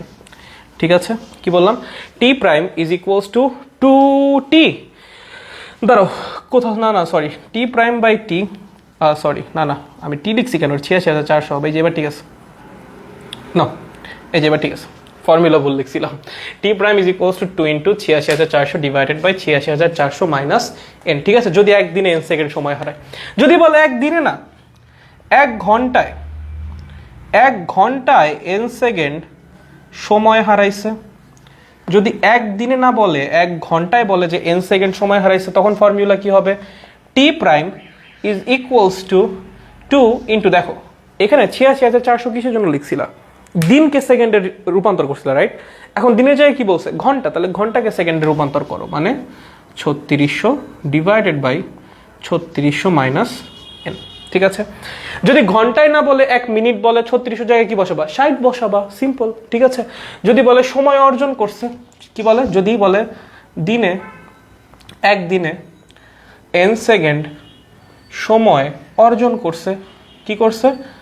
অর্জন করছে, মানে কি জি এর মান বাইরে গেছে, তাই না? এমন একটাই গেছে যেখানে যে জি এর মানটা কি হয়েছে? বাইরে গেছে। ওকে, আচ্ছা, তখন কি হবে? তখন কি হবে ভাইয়া? তখন আমার যে ফর্মুলা হবে T prime is equals to 2 into দিন বলছে না, তার মানে 86,400, যেহেতু অর্জন করছে এখানে হবে প্লাস এন। ঠিক আছে, যদি ঘন্টা বলে 86,400 জায়গায় 3600, যদি মিনিট বলে তাহলে 86,400 জায়গায় 60। ঠিক আছে, বুঝেছ? শিওর? একদম একদম শিওর? ওকা ওকা, মুছে দিচ্ছি। লেখো লেখো, তাড়াতাড়ি লেখো, তাড়াতাড়ি মুছে দিব মুছে দিব। দেখেন ভাই, দেখেন দেখেন দেখেন দেখেন, ফার্স্ট ফার্স্ট ফার্স্ট, কোথায় আছি আমরা? কোথায় আছি? দাঁড়াও, আমার আবার বের হয়ে গেছে এখান থেকে। কেন বের হয়ে গেলাম? ব্যাচ কনক্লুশন, হ্যাঁ ঠিক আছে, আবার চলে আসছি। ওকে, দেখো দেখো ফার্স্ট, চলো চলো চলো চলো, ফার্স্ট ফার্স্ট হয়েছে হয়েছে, সামনে গেলাম, মুছে দিলাম তাহলে। ওকে, আরেকটা ব্যাপার আছে, পাহাড়ের উচ্চতা নির্ণয়। সরল দোলকের পর্যায়কাল ব্যবহার করে কি করা? পাহাড়ের উচ্চতা নির্ণয়। চলো এটা শিখে ফেলি। কি শিখবো আমরা? পাহাড়ের উচ্চতা নির্ণয়। ধরো এই পাহাড়ের উচ্চতা হলো এইচ, এই পাহাড়ের উচ্চতা কত? এইচ। এই এইচ মিটার পাহাড়ের নিচে সরল দোলকের পর্যায়কাল টি, উপরে পর্যায়কাল টি প্রাইম। ঠিক আছে, ওকে। এখন এল কে আমরা সেম ধরতেছি। এল সেম মানে হলো সরল দোলকের কার্যকরী দৈর্ঘ্য চেঞ্জ হবে না। ঠিক আছে, কার্যকরী দৈর্ঘ্য চেঞ্জ হতে পারে, অবশ্যই চেঞ্জ হতে পারে, বাট এই কেসে আমরা ধরেছি হবে না। কার্যকরী দৈর্ঘ্য নর্মালি সেমই থাকে, সো আমরা ধরছি সেম থাকতেছে। চেঞ্জ কিন্তু অবশ্যই হতে পারে, ঠিক আছে, বাট এখানে আমরা কি ধরতেছি? সেম থাকতেছে। ওকে, তাহলে ফর্মুলাটা কি হবে দেখেন, T prime by T is equals to root over G divided by G prime. কোনো সমস্যা আছে এখানে? ইনভার্সলি প্রপোর্শনাল রুটের, তাই না? ঠিক আছে, এখন আমরা কি জানি? এইচ মিটার উপরে গ্র্যাভিটি হলো জি প্রাইম, আর এখানে ভূপৃষ্ঠে গ্র্যাভিটি হলো জি। এইচ মিটার উপরে গ্র্যাভিটি ডিভাইডেড বাই ভূপৃষ্ঠের গ্র্যাভিটি ফর্মুলা কি? R divided by R plus H whole square, right? তার মানে জি ডিভাইডেড বাই জি প্রাইমের ফর্মুলা কি হবে? R plus H by R whole square. ঠিক আছে, এটা আমরা ইয়াতে পড়ে আসছি, মহাকর্ষ অভিকর্ষ চ্যাপ্টার 6 এ। সো ভ্যালুটা বসাই দেন, ভ্যালুটা যদি বসিয়ে দেই R plus H divided by R তার whole square, that means R plus H divided by R মানে 1 প্লাস এইচ বাই আর। বুঝেছো? তার মানে আমার ফর্মুলা যেটা আসতেছে H is equals to T prime by T minus 1 into R. Okay, এখানে আরটা কি? আর হলো পৃথিবীর ব্যাসার্ধ, পৃথিবীর ব্যাসার্ধ, পৃথিবীর কি? ব্যাসার্ধ। ঠিক আছে, দেখো আর কি আমাদের? পৃথিবীর ব্যাসার্ধ। টি প্রাইম কি? পাহাড়ের উপরে পর্যায়কাল, টি কি? ভূপৃষ্ঠে পর্যায়কাল। ঠিক আছে, দেখো দেখো দেখো, বুঝছো কিনা? আমাদের থিওরি কমপ্লিট, এখানে চ্যাপ্টারের ওভারভিউ এখানে কমপ্লিট, আমরা এখন কোয়েশ্চেন সলভিং এ যাব। দেখো বুঝছো কিনা? ভাই কারেন্ট গেল, আমিও গেলাম। আচ্ছা ঠিক আছে, ওকে, সমস্যা নেই। ওকে ওকে, প্যারা নেই। দেখেন বুঝছি নাকি বুঝি নাই বলেন? বুঝতে পেরেছি নাকি বুঝতে পারি নাই? কোনটা? অর না? আচ্ছা বুঝছি দাদা, নয়েস, জোস। আর কেউ? চলেন তাহলে কোয়েশ্চেন দেখি একটু, কি কি বলছে আমাদের কোয়েশ্চেনে। চলো চলো চলো দেখি, খুবই সোজা সোজা প্রশ্ন। হ্যাঁ, এই চ্যাপ্টারের আমি একদম প্রথম পার্টের কোয়েশ্চেনগুলো আজকে চুজ করছি, একদম সহজ সহজ প্রশ্ন, কোনো কমপ্লেক্সিটি নাই বলতে গেলে, কিছু তো আছে অবশ্যই, বাট মানে খুব ইজি, মানে ইজি গোয়িং কোয়েশ্চেন, অনেক ইজি হয় এখান থেকে। সো প্যারা নেওয়ার দরকার নেই, এত পর্যায়বৃত্ত গতি থাকে। ওকে চল, সিকিউ 1, সিকিউ কি 1। আচ্ছা, ক নম্বরে বলছে প্রমাণ তীব্রতা কাকে বলে? জীবনও আসবে না, চ্যাপ্টার 9 এর কোয়েশ্চেন। শ্রাব্যতার তীব্রতা অনুপাত চ্যাপ্টার 9 এর কোয়েশ্চেন, আসবে না, ক্যান্সেল। ঠিক আছে, দেখো একদল শিক্ষার্থী পদার্থবিজ্ঞান ল্যাবরেটরিতে 500 গ্রাম ভরের একটা বস্তুকে তারের প্রান্তে আংটায় ঝুলিয়ে দোল দিল, দেখলো যে এটি প্রতি সেকেন্ডে 5 বার স্পন্দিত হচ্ছে। আচ্ছা, প্রতি সেকেন্ডে যতগুলা পর্যায় কমপ্লিট করে বা যতবার স্পন্দিত হয় তাকে কি বলা হয়? তার পর্যায়কাল। সো একটা ইনফরমেশন দেওয়া আছে এখানে, একটা ইনফরমেশন কি আমাদের এখানে দেওয়া আছে, তাকে তার কম্পাঙ্ক বলা হয়। কি বলা হয়? কম্পাঙ্ক বলা হয়। ঠিক আছে, বলছে প্রতি সেকেন্ডে 5 বার স্পন্দিত হচ্ছে, তার মানে কম্পাঙ্ক দেওয়া আছে কত? 5 হার্জ। ওকে, এটার বস্তুটার স্মরণ 5 সেন্টিমিটার এক্স কত 5 সেন্টিমিটার, আর বিস্তার a ইজ ইকুয়ালস টু বলে দিয়েছে 10 সেন্টিমিটার। ওকে, তাহলে আমি যদি এখান থেকে পর্যায়কাল বের করতে চাই 1/f দিয়ে, সেটা কি হবে 0.2 সেকেন্ড, 0.2 সেকেন্ড। ঠিক আছে, ওকে। এবার দেখেন উদ্দীপকে উল্লিখিত স্মরণকালে বস্তুটার বেগ কত হবে। উদ্দীপকে উল্লেখিত স্মরণকালে মানে x ইজ ইকুয়ালস টু 5 সেন্টিমিটারে তার বেগ কত হবে। ভাই চলো বের করি। কেমনে বের করব? Omega is equals to twice pi by T, জানি তো আমরা গ নাম্বার সলভ করতেছি। Omega is equals to twice pi by T, T এর মান জানি, বা টুয়াইস পাই এফ লেখো, তার মানে হচ্ছে 10 পাই। কত হচ্ছে 10 পাই, ওমেগার মান পাইছো। ঠিক আছে, এখন বেগ কেমনে বের করে? v is equals to omega root over a squared minus x squared, অবশ্যই এসআই ইউনিটে কনভার্ট করবা। ঠিক আছে, 10 pi multiplied by root over এর ভ্যালু কত 10 সেন্টিমিটার বা 0.1 মিটার স্কোয়ার মাইনাস 5 সেন্টিমিটার মানে 0.05 মিটার তার স্কোয়ার। এখান থেকে সরাসরি ভেলোসিটি মিটার পার সেকেন্ডে চলে আসবে, এবং অবশ্যই এসআই কনভার্ট করবা। ম্যাথ অন্য ইউনিটে করতে যাইও না, কোনোটাই লাস্টে মিলবে না। খুদাই প্যাঁচায় যাইও না, মানে ম্যাথ কখনোই এসআই বা অন্য কিছুতে করতে যাইও না, প্যাঁচায় যাবা। ঠিক আছে, সবসময় এসআই থাকবা অন্তত 3টার লেভেলে, পরে যে যা খুশি করো, বড় হওয়ার পরে কেউ কিছু বলতে যাবে না। যাই হোক, দেখেন বুঝছেন কিনা? আমরা ঘতে যাব। দেখো একদম সোজা। আচ্ছা, উদ্দীপকে উল্লেখিত স্মরণের জন্য বস্তুর উপর ক্রিয়ারত বল, আচ্ছা বস্তুর উপর ক্রিয়ারত বল বস্তুর ওজনের 10 গুণ হবে। উদ্দীপকে উল্লেখিত স্মরণের জন্য বস্তুর উপর ক্রিয়ারত বল বস্তুর ওজনের কি হবে 10 গুণ হবে, প্রমাণ করতে বলছে। আচ্ছা বল কেমনে বের করব? ভাই ভর ইন্টু ত্বরণ। ঠিক আছে, কেমনে বের করব? ভর ইন্টু ত্বরণ। দেখো ভালো মতো দেখো, ঘ কি ঘ তোমাকে বলছে উদ্দীপকে যে স্মরণটা হয়েছে, স্মরণ কতখানি হয়েছে? স্মরণ হয়েছে আমাদের 5 সেন্টিমিটার। কতখানি হয়েছে? 5 সেন্টিমিটার। বিস্তার কত ছিল? বিস্তার আমার এই কোয়েশ্চেনের জন্য লাগবে না, সমস্যা নেই। ওমেগার ভ্যালু কত পাইছিলাম? ওমেগা পাইছিলাম 10 পাই, রাইট? এটাই তো তোমাকে বলছে এই 5 সেন্টিমিটার স্মরণ হওয়ার জন্য যতখানি বল বস্তুর উপর ক্রিয়া করবে, আমাকে বলে দিয়েছে বস্তুর ভর m ইজ ইকুয়ালস টু 500 গ্রাম। যতখানি বল বস্তুর উপর ক্রিয়া করবে সেটা বস্তুর ওজনের 10 গুণ। ঠিক আছে, সো আমরা একটা কাজ করি, বস্তুর উপর ক্রিয়ারত ত্বরণ বের করি। বস্তুর উপর ক্রিয়ারত ত্বরণ কেমনে বের করে? সিম্পল হারমোনিক মোশনে মাইনাস ওমেগা স্কোয়ার্ড এক্স, এটা হলো ভেক্টর ফরম্যাটে। যখন আমি ম্যাগনিটিউড নিয়ে ডিল করব, সিম্পলি ওমেগা স্কোয়ার্ড এক্স লিখলেও সমস্যা নেই, simply avoid the minus symbol. Okay, কোনো সমস্যা নেই। ওমেগার মান কত? 10 পাই স্কোয়ার, একটা মডিউলার সাইন দিয়ে নিও, তাহলে সমস্যা নেই। ওকে, এক্স এর মান কত? 5 সেন্টিমিটার বা 0.05 মিটার। এখান থেকে ত্বরণের মান বের হবে। এখন ক্রিয়ারত বল এফ বা এফ প্রাইম দিলাম ইজ ইকুয়ালস টু কি হবে? M A.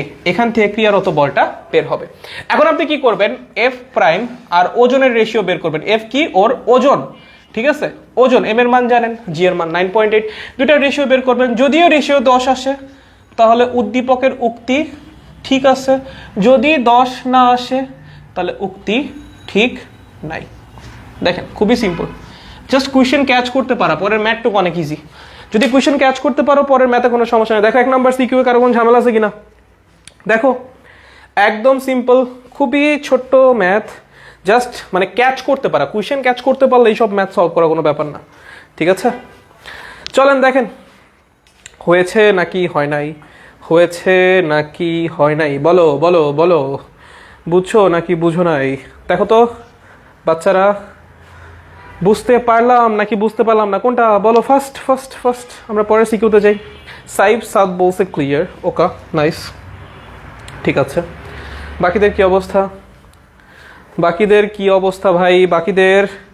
বাকিদের ঠিকঠাক? আচ্ছা আমি তাই ধরে নিলাম বাকিরাও বুঝছেন, পরেরটায় যাচ্ছি। চলুন পরেরটায় যাচ্ছি, মুছে দিলাম এটা। সিকিউ 2 লেখো। সিকিউ নাম্বার কত? 2 নাম্বার সিকিউ এ যাওয়া যাক। সিকিউ নাম্বার 2, চলো সিকিউ 2 তে কি বলছে আমরা দেখি। সিকিউ 2, আচ্ছা কি বলছে দাঁড়ো।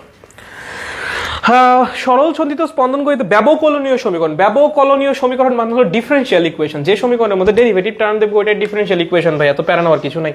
5d² x divided by dt² plus 100x is equals to 0। আর তোমাকে বলে দিয়েছে যেটা হলো বিস্তার হলো কত? 6 সেন্টিমিটার। ঠিক আছে, 6 সেন্টিমিটার। আচ্ছা, প্রথমে প্রশ্ন করছে কৌণিক কম্পাঙ্ক কি। আচ্ছা ঠিক আছে, পার সেকেন্ডে, ঠিক আছে, পার সেকেন্ডে কোন একটা সিম্পল হারমোনিক মোশনে থাকা কণার যতখানি সরণ হয় বা কৌণিক সরণ হয় বা যতখানি অ্যাঙ্গুলার ডিসপ্লেসমেন্ট হয় সাম্যাবস্থা থেকে, সেটাকে আমরা বলি তার কৌণিক কম্পাঙ্ক। মানে কৌণিক বেগের যে সংখ্যা কৌণিক কম্পাঙ্কের একই সংখ্যা। জাস্ট পর্যায়বৃত্ত গতি বা সিম্পল হারমোনিক মোশনে কৌণিক বেগকেই কৌণিক কম্পাঙ্ক বলা হয়, আলাদা কিছু না। ঠিক আছে, পৃথিবীর গতি সরল ছন্দিত গতি কিনা? না, সরল ছন্দিত গতি পৃথিবীর গতি না। পৃথিবীর যে গতিটা সেটা পর্যায়বৃত্ত গতি। ঠিক আছে, পৃথিবী পর্যায়কালের অর্ধেক সময় কি বলে সাম্যাবস্থার এক পাশে বা বাকি অর্ধেক সময় আরেক পাশে থাকে না। সরল ছন্দিত স্পন্দন গতি না, এটা পর্যায়বৃত্ত গতি। ঠিক আছে, এটা পর্যায়বৃত্ত, বাট সরল ছন্দিত স্পন্দন গতি কিন্তু না পৃথিবীরটা। হ্যাঁ, সরল ছন্দিত স্পন্দন গতি পৃথিবীরটা না। ওকে, লিখে দিতে পারবো না? সিম্পল কনসেপ্ট তো। চলো গ নম্বরে যাই। গতে বলছে বস্তুটার সর্বোচ্চ ত্বরণ বের করো। বস্তুটার কি করো? সর্বোচ্চ ত্বরণ বের করো। আচ্ছা চলো প্রথমে একটু ব্যবকলনীয় সমীকরণটা দেখা যাক। এটাকে যদি আমি আদর্শ সমীকরণের সাথে কম্পেয়ার করতে চাই, আমি কি করব? 5 দিয়ে ভাগ করব। তাহলে d squared x by dt squared, কারণ এটার সহগ বাড়ানো লাগবে 1 plus 20x is equals to 0। তার মানে এই যে টার্মটা, এটাই আমার ওমেগা স্কোয়ার্ড আদর্শটার সাথে কম্পেয়ার করলে। তাহলে ওমেগার মান কত হবে? 4 5 20, তার মানে 2√5। কত? 2√5 রেডিয়ান পার সেকেন্ড। ওকে, ওমেগার মান বের হয়েছে। আমাকে বলছে সর্বোচ্চ ত্বরণ বের করে। সর্বোচ্চ ত্বরণের ফর্মুলা কি ছিল? মাইনাস ওমেগা স্কোয়ার্ড এ ম্যাক্স, তাই না? যেটা বিস্তারে পাওয়া যায়, মাইনাস ওমেগা স্কোয়ার্ড, একটু আগে তো শিখলাম। ওমেগার মান পাইছি, তাহলে ওমেগা স্কোয়ার্ডের মান কত হবে? 20। এর মান কত কোশ্চেনে বলে দিছে? এর মান কত বলছে? 6 সেন্টিমিটার। কত বলছে? 6 সেন্টিমিটার, মানে 0.06 মিটার। ঠিক আছে, তার মানে হচ্ছিল 120 হইতো, তার মানে minus 1.2 metre per second squared. ঠিক আছে, এই তো এটা আমাদের কি? সর্বোচ্চ ত্বরণ। শেষ। আচ্ছা, ঘতে বলছে সাম্যাবস্থান থেকে 3 সেন্টিমিটার দূরে অবস্থানকালে বেগ এর সর্বোচ্চ বেগের অর্ধেক হবে কিনা ব্যাখ্যা করো। চলো কি বলছে? সাম্যাবস্থান থেকে 3 সেন্টিমিটার দূরে অবস্থানকালে এর বেগ সর্বোচ্চ বেগের অর্ধেক হবে কিনা ব্যাখ্যা করো। গ নম্বর হয়েছে? ইজি না একদম? চলো ঘ নাম্বারে যাই। একদম ইজি, আমরা ঘতে যাচ্ছি। ঠিক আছে, কিসে যাচ্ছি? ঘতে যাচ্ছি। চলো ঘতে কি বলছে? ঘতে বলছে 3 সেন্টিমিটার দূরের যে বেগ, কি বলছে? 3 সেন্টিমিটার দূরের যে বেগ, সেটা সর্বোচ্চ বেগের অর্ধেক হবে কিনা। আচ্ছা, ওমেগার মান আমরা জানি, খুব ভালো। আমরা বিস্তারের মান জানি, যেটা হলো 6 সেন্টিমিটার বা 0.06 মিটার। ওকে, ঠিক আছে, কোনো সমস্যা নেই। ওকে, ঠিক আছে। চলো প্রথমে যেটা আমরা বের করব, সর্বোচ্চ বেগ বের করব, ভি ম্যাক্স। সেটা কত? ওমেগা এ। কোথায় পাওয়া যায়? সাম্যাবস্থায় পাওয়া যায়। ওমেগার মান কত? 2√5। এর মান কত? 0.06, তার মানে 0.12 ইন্টু √5 মিটার পার সেকেন্ড। এটা কি বের হলো? আমার ম্যাক্সিমাম ভেলোসিটি। এখন বলছে সাম্যাবস্থান থেকে 3 সেন্টিমিটার দূরের যে বেগ, সেটা কি এটার অর্ধেক কিনা। তো এটা কাজ করো, 3 সেন্টিমিটার দূরের বেগ বের করো। তার মানে কি এক্স ইজ ইকুয়ালস টু 3 সেন্টিমিটারের বেগ তোমাকে বের করতে বলছে। কেমনে বের করবা? Omega root over a squared minus x squared. ওমেগার মান কত? 2√5 মাল্টিপ্লাইড বাই রুট ওভার এর ভ্যালু কত? 0.06 স্কোয়ার্ড মাইনাস এক্স এর ভ্যালু কত? কোন সরণের জন্য বের করতে বলেছে তোমাকে? X is equals two 3 centimetre, right? That means 0.03 squared. So এখান থেকে ভ্যালুটা বের করো। ঠিক আছে, বের হইছে। এখন যদি দেখো v max by v is equals to 2, তাহলে উদ্দীপক ঠিক আছে বা কোয়েশ্চেন ঠিক আছে। যদি নট ইকুয়ালস টু 2 হয়, তাহলে ঠিক নাই বা হবে না। শেষ। দেখো বুঝছো কিনা? এটা কঠিন কিছু ভাই, কঠিন কিছু। দেখেন দেখেন, এই বুঝছি কিনা দেখেন, কঠিন কিছু এগুলা। দেখো দেখো, ফাস্ট ফাস্ট দেখো, বুঝছি নাকি বুঝি নাই। দেখো দেখো দেখো দেখো ভাই, বুঝছি নাকি বুঝি নাই। দেখো বুঝেছি। আচ্ছা, ক্লিয়ার ক্লিয়ার দাদা, ক্লিয়ার ক্লিয়ার। ওকা জোস, বুঝছি দাদা। ওকে, নাইস। পরেরটা যাচ্ছি তাহলে, পরেরটা যাওয়া যাক। চলেন নেক্সট ওয়ান। ওকে চলো, পরেরটা একটু প্যাচ আছে। পরেরটাই কি আছে? একটু প্যাচ আছে। প্রথম দুটো তো একদম সিম্পল ছিল, পরেরটা দেখা যাক। চলো সিকিউ নাম্বার 3 নাম্বার সিকিউ। চলেন দেখি 3 নাম্বার সিকিউতে কি আছে। ওকে, এই ক্যামেরা ঠিক আছে সাদ? আচ্ছা, সিকিউ 3। আচ্ছা, 3 নাম্বার সিকিউতে কি বলছে? এত ইজি ম্যাথ কেন পরীক্ষায় ভুল করে আসি? আচ্ছা ঠিক আছে, ওকে, সমস্যা নাই, ঠিক হয়ে যাবে। আচ্ছা, তোমাকে বলছে যে কোনো মুহূর্তে একটা কণার সরণ y is equals to a sine omega T plus B cos omega T. আচ্ছা ঠিক আছে, ওই যে একটু যেটা বলছিলাম সেরকমই। যান্ত্রিক শক্তি সংরক্ষণশীলতা কাকে বলে? যদি শক্তির কোনো লস না হয় তাহলে একটা সিস্টেমের টোটাল এনার্জি অলওয়েজ কি থাকবে? সেম থাকবে। এটাই যান্ত্রিক শক্তির নিত্যতার সূত্র। কি বললাম? যদি শক্তির লস না হয় একটা সিস্টেমের টোটাল এনার্জি কি? Always constant. আচ্ছা, সকল পর্যায়বৃত্ত গতি সরল ছন্দিত স্পন্দন গতি নয় কেন? কারণ কিছু কিছু পর্যায়বৃত্ত গতি আছে যারা পর্যায়কালের অর্ধেক সময় সাম্যাবস্থার এক পাশে, বাকি অর্ধেক সাম্যাবস্থা আরেক পাশে অতিক্রম করে না।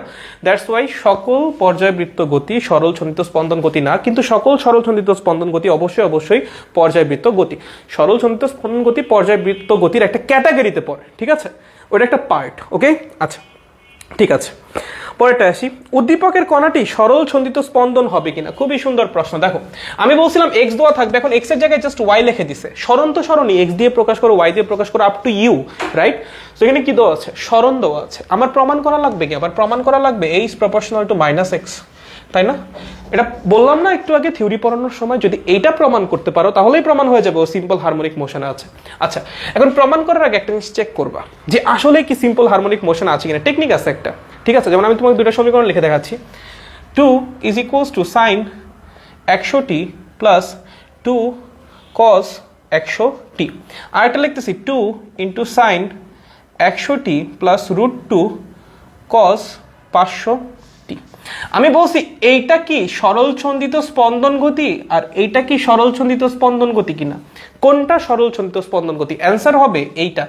আমার দুইবার চিন্তাও করা লাগবে না, চোখ দিয়ে একবার দেখলেই বোঝা সম্ভব কোনটা এস এইচ এম আর কোনটা এস এইচ এম না। কেমনে কেমনে? দেখো, এরকম যে সমীকরণগুলা দুইটা ভাগ করে দেওয়া থাকে, ঠিক আছে? একটা পার্ট থাকে সাইনের, একটা পার্ট থাকে কজের। হ্যাঁ, একটা পার্ট থাকে সাইনের, একটা থাকে কজের। যদি দুইটার ওমেগা সেম হয় সরল ছন্দিত স্পন্দন গতি, যদি দুইটার ওমেগা সেম না হয় সরল ছন্দিত স্পন্দন গতি না। আর কিচ্ছু না, এইটাই টেকনিক এমসিকিউ সলভ করার। This is the easiest technique. একবার তাকাবা প্রশ্নের দিকে, তাকায় যদি দেখো দুইটার ওমেগা সেম, পাশাপাশি যে দুইজন আছে, যদি ওমেগা সেম হয় সরল ছন্দিত স্পন্দন গতি বা সিম্পল হারমোনিক মোশন, যদি সেম না হয় সরল ছন্দিত স্পন্দন গতি না। এখন রিটেনে তুমি এটা অ্যাপ্লাই করতে পারবে না, বাট অবশ্যই তোমার অ্যান্সার সঠিক হয়েছে নাকি হয় নাই সেটা চেক করার জন্য তুমি এটা অ্যাপ্লাই করতেই পারো। আর এমসিকিউ অবশ্যই এটাই অ্যাপ্লাই করবা, পুরা বলদের মতো করতে যাবে না পুরোটা, রাইট? তোমার এতটা সময় নাই, আই হোপ, তাই না? আচ্ছা, যাই হোক। সো দেখেন, আপনি কি এটা দেখে বলতে পারেন এটা কি সরল ছন্দিত স্পন্দন গতি নাকি না? বলেন, আপনি কি বলতে পারেন নাকি পারেন না? খেয়াল করেন তো, দুজনের ওমেগা কি? Omega omega same. তার মানে অবশ্যই অবশ্যই সিম্পল হারমোনিক মোশন এটা হবেই, এটা হবেই সিম্পল হারমোনিক মোশন। এখন জাস্ট প্রমাণ করেন এটা সিম্পল হারমোনিক মোশনই হবে। এখন জাস্ট প্রমাণ করেন। কেমনে বুঝলাম? Omega same. যদি ওমেগা সেম হয় তাহলেই সিম্পল হারমোনিক মোশন, ঠিক আছে? কেমনে প্রমাণ করবা? ডিফারেন্সিয়েট করো। ডিওয়াই বাই ডিটি কি আসবে? ওমেগা এ সাইন ওমেগা টি ওমেগা বি কস, আচ্ছা আমি ডিফারেন্সিয়েশন কি করলাম, এটা কজ হবে, সরি, সাইনকে ডিফারেন্সিয়েট করলে কজ হবে, আমি উল্টা লিখছি।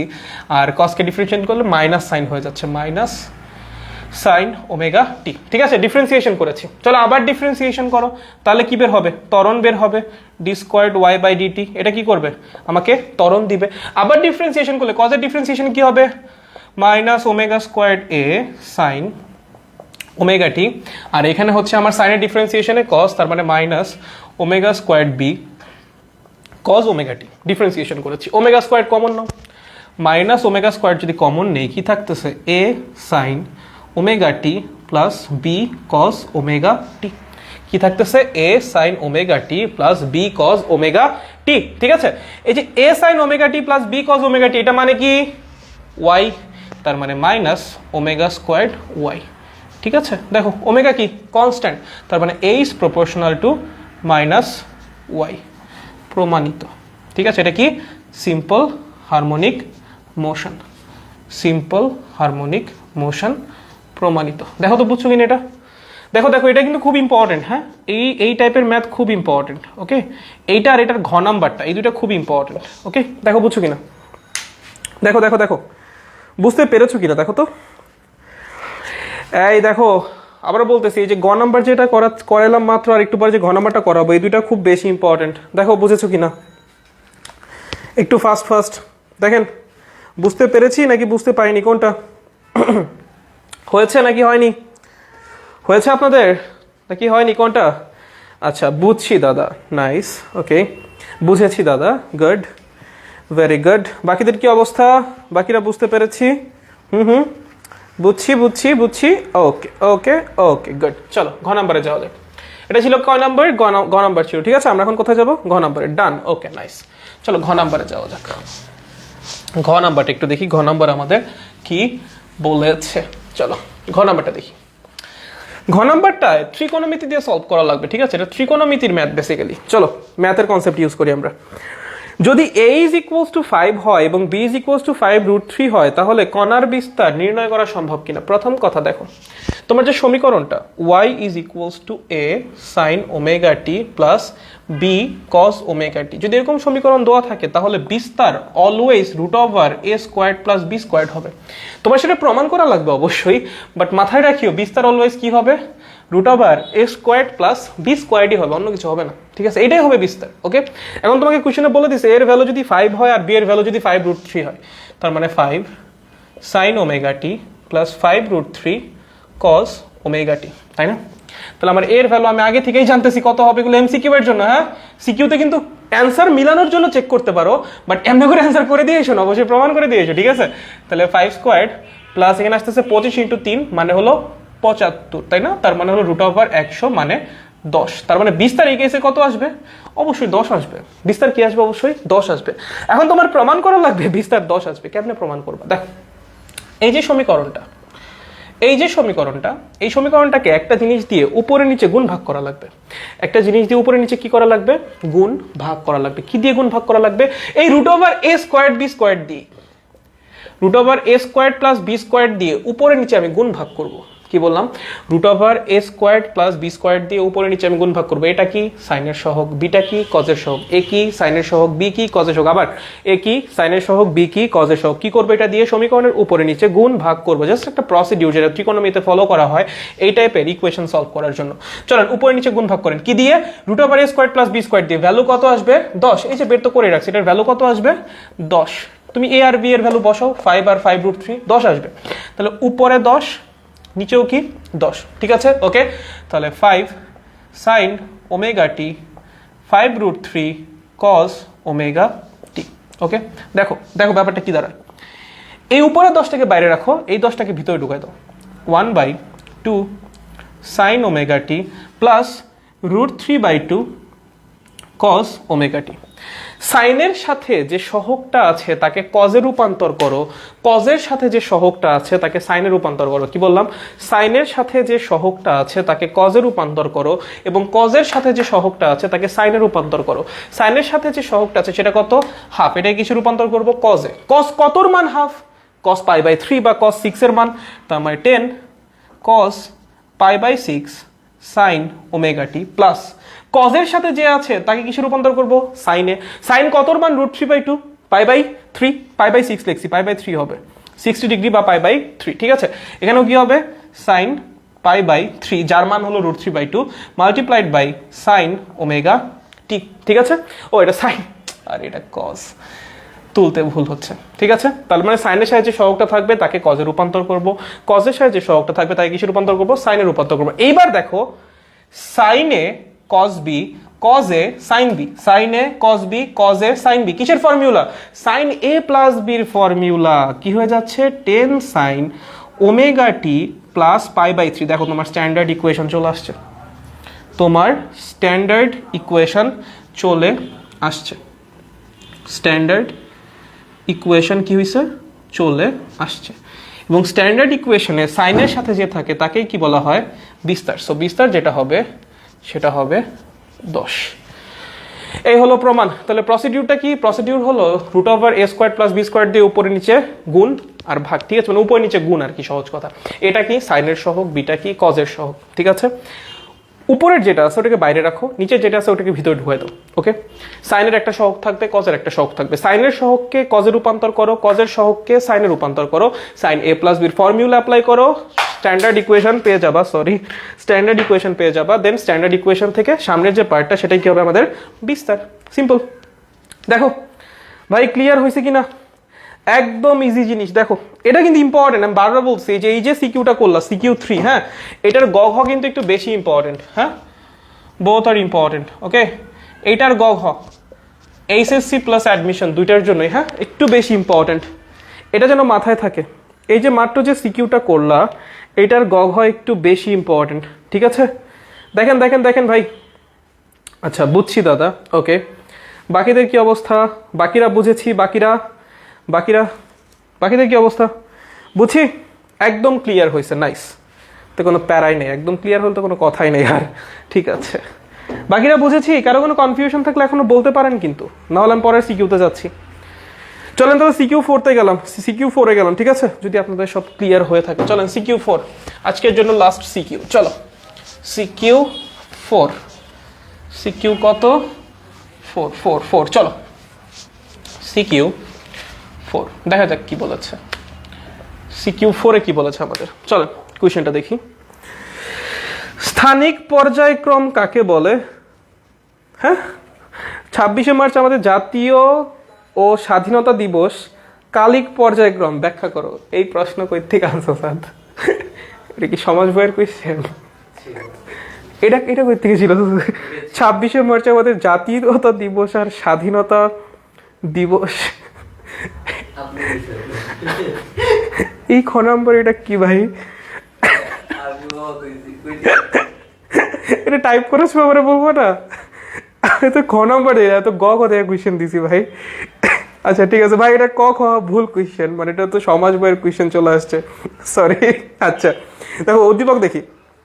ক খ স্প্রিং এর এক প্রান্ত আটকে মুক্ত প্রান্তে 50 নিউটন বল প্রয়োগ করলে যথাক্রমে 1 মিটার আর 2 মিটার করে প্রসারিত হয়। আচ্ছা দুইটা স্প্রিং আছে, ঠিক আছে? কি আছে? দুইটা স্প্রিং আছে, একটা ক স্প্রিং, একটা খ স্প্রিং। এটা ক, এটা খ। ধরো ওর স্প্রিং ধ্রুবক K1, ওর স্প্রিং ধ্রুবক K2। তুমি কি করেছো? দুইটাতেই কি করছো? 50 নিউটন বল দিছো। 50 নিউটন বল, 50 নিউটন বল। 50 নিউটন বল দিলে প্রথমটা 1 মিটার প্রসারিত হয়, হ্যাঁ, এবং দ্বিতীয়টা 2 মিটার প্রসারিত হয়। আচ্ছা, এদের উপর হতে নিচের দিকে শ্রেণীবদ্ধভাবে এবং সমান্তরালে যুক্ত করে নিচে 8 কেজি ভর ঝুলিয়ে দোলন গতি সম্পন্ন করলে দুক্ষেত্রে দোলনকাল টিএস আর টিপি পাওয়া গেল। আচ্ছা ঠিক আছে, গত বলছে দ্বিতীয় স্প্রিংটিকে 7 সেন্টিমিটার সংকুচিত করলে এর মধ্যে কতখানি শক্তি জমা হবে? কি বলছে? সেকেন্ড যে স্প্রিংটা খ, হ্যাঁ, খ স্প্রিংকে আচ্ছা এটা গ নাম্বার সলভ করতেছি আমরা। খ স্প্রিংকে কি করবো? 7 সেন্টিমিটার বলছো না? 7 সেন্টিমিটার না? হ্যাঁ 7 সেন্টিমিটার। 7 সেন্টিমিটার সংকুচিত করলে এর মধ্যে কতখানি শক্তি জমা হবে? কতখানি শক্তি জমা হবে? ঠিক আছে, এই হলো আমাদের কোয়েশ্চেন, তাই না? আচ্ছা দেখো, প্রথম কথা আমরা দুজনে স্প্রিং ধ্রুবক বের করি। কেমনে করবো? F is equals to kx দিয়ে, তার মানে F is equals to k1x1। এখান থেকে k1 এর যে মান বের হবে সেটা হবে 50 নিউটন পার মিটার। সো আমরা k1 যেটা প্রথমটা স্প্রিং ধ্রুবক সেটা পাচ্ছি 50। সেকেন্ডটা যদি অ্যাপ্লাই করি F is equals to k2x2, k2 এর মান বের হবে 25 নিউটন পার মিটার, তার মানে k2 এর মান কত? 25। ওই যে F is equals to kx দিয়ে বের করছি, ঠিক আছে? এটুকু তো জানোই, ওকে? আচ্ছা, তাহলে দুইটা স্প্রিং ধ্রুবক আমরা পেয়ে গেছি। এখন বলছে যে সেকেন্ড যে স্প্রিংটা, মানে খ যে স্প্রিংটা, তাকে 7 সেন্টিমিটার সংকুচিত করছো সাম্য অবস্থান থেকে, কতখানি শক্তি জমা হবে? ভাই একটা স্প্রিং এর মধ্যে সঞ্চিত বিভব শক্তি সব ফর্মুলা কি?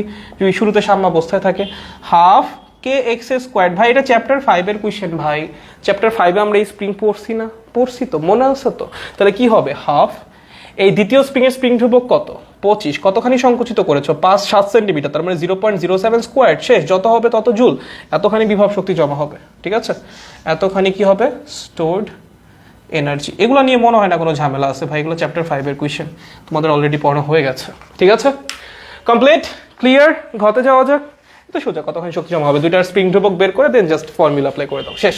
চলো ঘতে যাই। কত নাম্বারে যাই? ঘতে যাই আমরা। ঘ নাম্বারটা সুন্দর প্রশ্ন। ঘ নাম্বারে বলছে একবার দুইটা স্প্রিংকে শ্রেণীতে যুক্ত করেছি,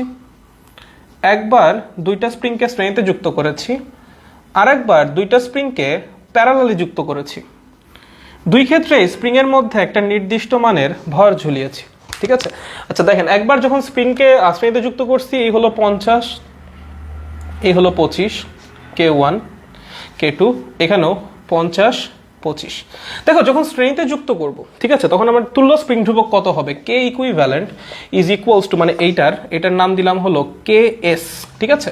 k ইকুইভ্যালেন্টের নাম কি দিলাম? ks। যখন শ্রেণীতে যুক্ত আছে বা সিরিজে আছে তখন তুল্য স্প্রিং ধ্রুবকের নাম দিলাম ks। কত আসবে? 25 ইন্টু 50 ডিভাইডেড বাই কত 75, রাইট? হ্যাঁ, তার মানে আমার আসতেছে 2/3, মানে হলো 50/3। আচ্ছা 50/3 কত? 1 2 16.67, তাই না? কত? 16.67। তার মানে এখানে তুল্য স্প্রিং ধ্রুবক কত আসতেছে? 16.67। আর এখানে দুইটা আছে কেমনে? সমান্তরালে। তাহলে এখানে তুল্য স্প্রিং ধ্রুবক কত আসবে? এখানে তুল্য স্প্রিং ধ্রুবক আসবে 75। সিম্পলি দুইটা যোগ হবে। আচ্ছা, এখন আমায় কি বলছে? কোয়েশ্চেনে বলেছে এদেরকে 8 কেজি ভরে ঝুলাই দেওয়া হইলো। 8 কেজি, ঠিক আছে? তারপর এদেরকে দোলানোর ব্যবস্থা করা হইলো। আচ্ছা, দোলনকাল দুইটার কম্প্যারিজন করো, ঠিক আছে? ও দুলতেছে টিএস দোলনকালে, ও দুলতেছে টিপি দোলনকালে। বলছে দুইটা দোলনকালের কম্প্যারিজন করো। চলো, এটা দোলনকালের ফর্মুলা কি লিখবা?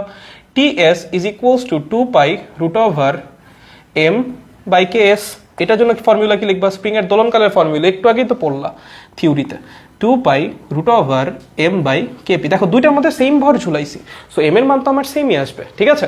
চলেন কম্পেয়ার করতে বলছে, তাহলে লেখেন ts/tp is equals two √kp/ks। KP কত আসছে ভাইয়া আপনার? এটা হলো আপনার কেপি, ঠিক আছে? কেপি মানে কি? যখন আপনি প্যারালালি যুক্ত করেছেন তখনকার যে ইকুইভ্যালেন্ট যে আমার স্প্রিং কনস্ট্যান্ট বা স্প্রিং কনস্ট্যান্ট যে ইকুইভ্যালেন্ট যে মানটা, সেটা হলো আমাদের কেপি। কেপির মান কত আসছে? 75। কত আসছে ভাইয়া? 75। আচ্ছা, কেএস এর মান কত আসছে? 16.67, মানে 50/3। কত? 50/3। তার মানে উপরে যাচ্ছে 3, তার মানে যাচ্ছে 9/2, মানে 3/√2, ঠিক আছে? তার মানে টিএস ইজ ইকুয়ালস টু টিপি ইন্টু 3/√2। এই হলো দুইটা দোলনকালের মধ্যে সম্পর্ক। দেখো, যদি ক্লিয়ার হয়ে থাকে খুবই ভালো। দেখো বুঝছো কিনা, কোনো রকম কোনো কনফিউশন আছে? দেখো, কোনো রকম কোনো কনফিউশন আছে এখানে? আর কোনো রকম কোনো কনফিউশন? দুইটা স্প্রিংকে একবার সিরিজে যুক্ত করছে, একবার প্যারালালে যুক্ত করছে, তারপর একই পরিমাণ ভর ঝুলাইছে। বলছে পর্যায়কাল বের করো দুইটার, আর দুইটা পর্যায়কালের মধ্যে সম্পর্ক স্থাপন করেন। পর্যায়কাল বের করার জন্য কি লাগে? কত ভর দুলতেছে সেটা লাগে, আর স্প্রিং ধ্রুবক কত সেটা লাগে। যখন সিরিজে যুক্ত করছে তখনকার স্প্রিং ধ্রুবক বের করছি, যখন প্যারালালে যুক্ত করছে তখনকার স্প্রিং ধ্রুবক বের করছি, দুইটার জন্য পর্যায়কাল বের করছি, দুইটা কম্পেয়ার করে দিছি, শেষ। আর তো কিছু না।